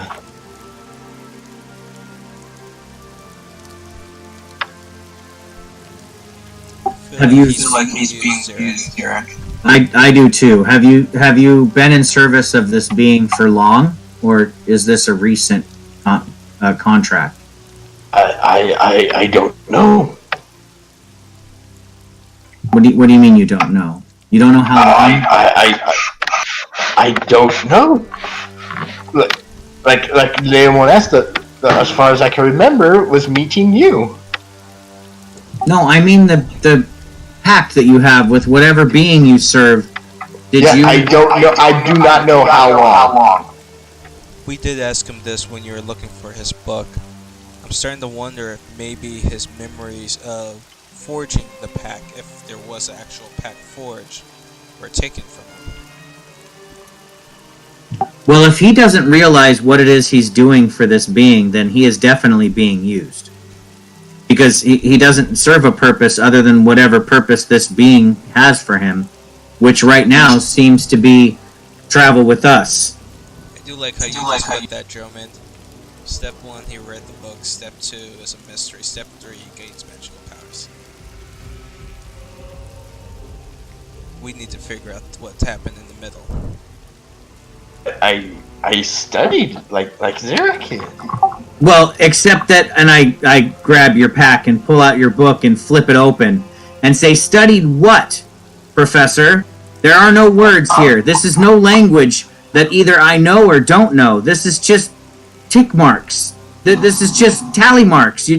What are you keeping track of? Is this how many times you've died?" Lovecraft, you're looking at it. He's pointing at the pages, saying this means nothing, and you're looking at it and you see words. I was about to say I don't know what term. I can read it just fine. Then do so. Read it aloud. I want to hear what it says. I'm trying to listen in intently, but I'm still watching the road. Suddenly, I'm having the scene of you're like having a Gandalf conversation speaking. with Mordor You're having a speaking. conversation with Valeria outside, Thalion, as she's recounting her. And then I talk about how battle, man in this golden light, eagles, like a good symbol about that. Like, and he looks to me and is, if I'm okay, he's coming to me and trying to help me up from the battlefield. Or once we camp, but that's the gist of it. So, a man helping you up from the battlefield. And Yes, but he's also fighting. And he has the sword, I think, was 2. Golden. So I'm assuming he was good. Place. So it's a For all I know, it like could symbol? have. He had. I'll just read the description. Helmet, or on the helmet there are outstretched wings, and on his shoulders is the shape of eagle heads, just out like the talons of a ferocious eagle. Are the descriptions I have of him. That's quite a detailing, to A be honest. person of importance. History probably be at a library. They might have more. I don't know from where, but that could be a start. As you describe the little bit you do, I remind you of, because I think you were the only one I showed, my sword hilt that I keep covered up. Does that seem You did? similar? Yeah, it was early, and She totally rebuffed you, though, if I remember correctly. I did. I can't ask some questions about S-Stock, and she's like, I don't want to talk to you about that. And then that was left at that, so you never really showed any. You never had the conversation with her because she never wanted to have that conversation. that's right. So I say I have something to show you. I wonder if this might be similar to the symbol, but we'll wait until we set up camp. Okay. Okay, back to the professor really quick. Professor and Xerac. Xerac just told you, then tell me what it's... You see, it's a riddle. You seem like it's a riddle I've been trying to solve. Perhaps you seem like a smart person.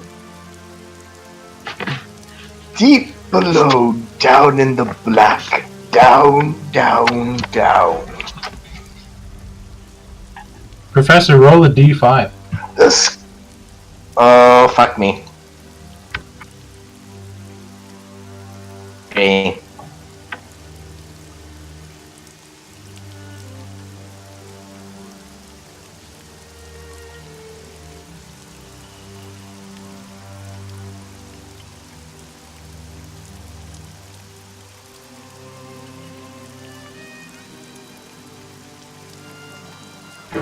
I'm dead. Again. What? I'm not sure what's happening here. Oh, fuck Sorry, me. go Really? ahead, Professor. I don't like keep going. this. Do I realize that? No. But, I mean, you have been warned multiple times. No.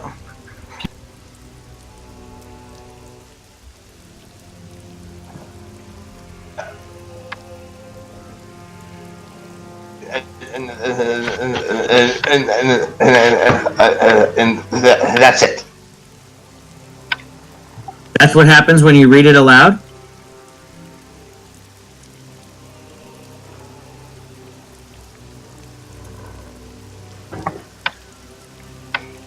I think you're cutting in and out, or somebody's not talking. I'm tired.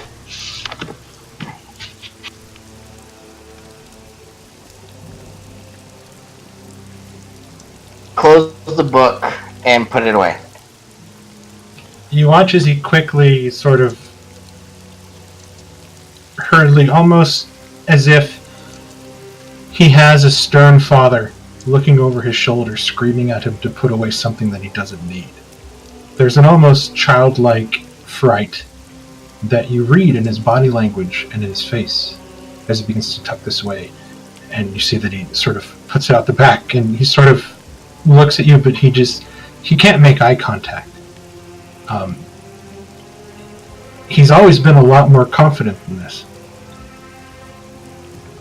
Lovecraft, you sort of look away really quick and kind of look outside through the mist and the rain, and you see there a stark black shape standing in the middle of the road.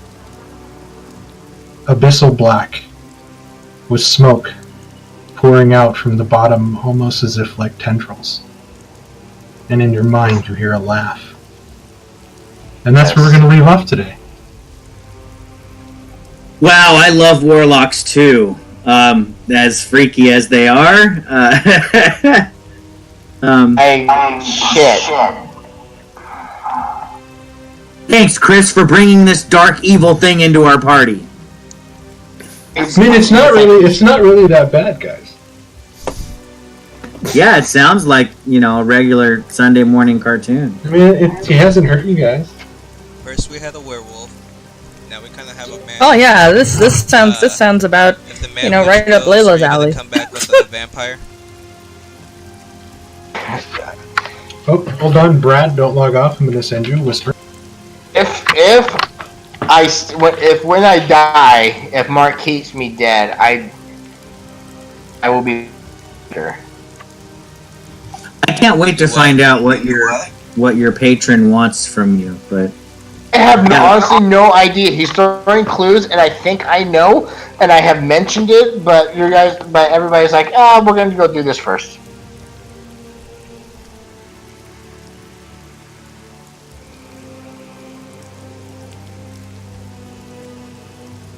Actually, wait, wasn't it like on the way over there? It's just after we deal with this. As far as I know, yes. I'm trying to piece all the clues together myself, and I am trying to discern that's I need to do or go.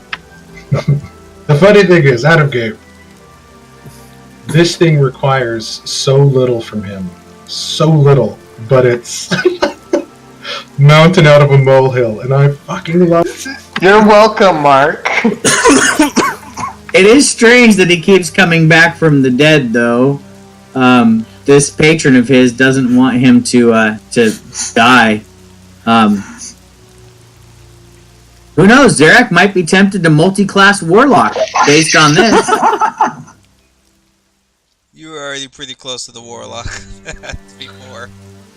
And we'll just say, as you sort of sit there in silence and kind of regard him, Zarek, you have heard of things much older than recorded time has told you about. There is a very hated creature that you despise with all your being that told you about them. Yep, I remember.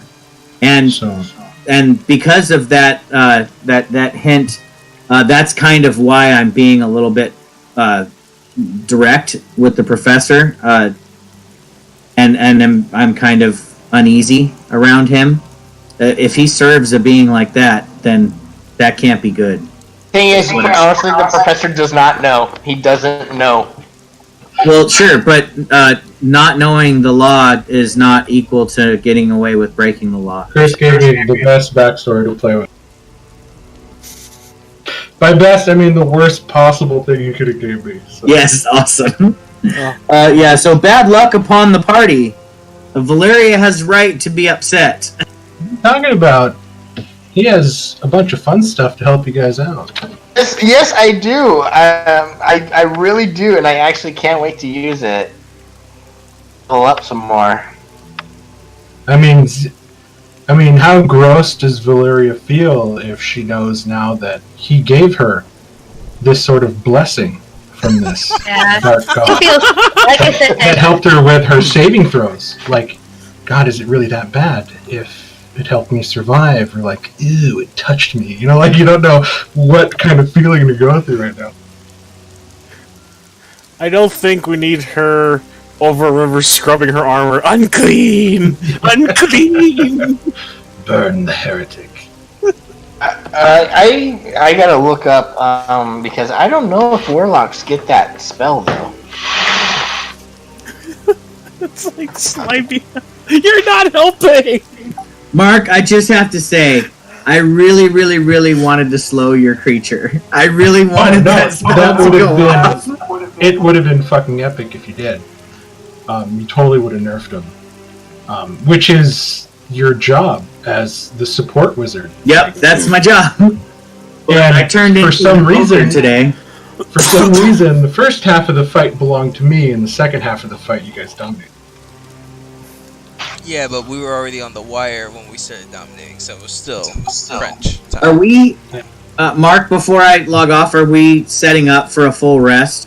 Yes, I'm going to say that you guys push on a little bit more, kind of getting out of that ravine and just trying to get as far away from that body as you can. You guys push on into the night. You do find a suitable camping area where you do sort of have some cover from some trees that you're not afraid to camp underneath due to the fact that the lightning has stopped and the thunderstorms have gone. So it's fairly dry in comparison to everything else, but you're able to sort of pick up a lot of deadfall wood and make a nice fire, eat, look tentatively at the professor and wonder what the fuck he is. And but you guys find a good place to rest, so you guys do get a long rest. We'll say that watches have been set up. Nothing happens. When they start the fire, I immediately put it out.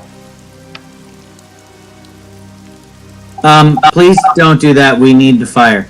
Yeah. So and we'll pick up at camp next time. I give Perfect. Ophelia an apple and a carrot for being so nice to Liam Warren. I'm surprised I didn't get bucked off.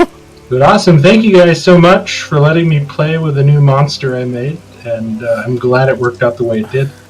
That was tough. That was really tough. Spoiler alert, guys! I'm carrying the final boss for this campaign within my body.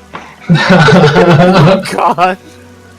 And yeah, like I was like, man, I really want to make a single mob character that you guys run into on the road, and that was him. So again, in the group chat on Messenger, I will post everything that he said as you guys were speaking to him, and also the things that he was screaming out during the fight. He said some interesting things, things that I think Thalion would have picked on right away. And yeah, I'll see everybody next Tuesday. The Saturday, guys, we'll be going Saturday. Everything's fixed, everything's ironed out, so we're going to stick to the schedule, and I'll make that post on the Messenger to let everybody know, and we'll go from there. Okay, I was a little worried when you sent that first message. Yeah, it's Mother's Day craziness coming up this weekend, so Shit. plans are starting to get thrown everywhere. Thank you for reminding me. You're a terrible son, Douglas. I started planning something and then I forgot. Mother's Day is not this weekend, it's next weekend. Isn't it this weekend? No, this weekend's May the 4th. Okay, That's right. Mother's Day is May the 11th. What the hell is my sister talking about then? I'm gonna have to get in touch because with that's her. what I thought originally. Yeah, I was just making those plans today. So, yeah, Oh, I mean, well, we do She have a was making game a- that Saturday, though, Mark. We're supposed to have one on the Saturday before that's Mother's right. Day, but We're gonna try to do it back to back. yeah. Okay, and we'll talk about that on Saturday. Thank you guys. I'll try to do all the posting tomorrow. Everybody get to bed. I'll talk to you all. Yep, I just Carla, want Marcy, I will be up Friday for your guys's. Okay, that's what I figured this Friday. I don't have a token, so yeah. It'll be Over. good, I'll like figure most of something it. out. what's going I'll on figure something Friday. out. It's their game that I promised them that I've been writing up. I'm gonna be playing a Cleric Eladrin. Super stinking excited. It's my birthday on Friday. Anyways, have a good night, guys. Friday? Well, shit, man. Oh, Good night, everybody. Good night. Good night. Have a good night. Bye.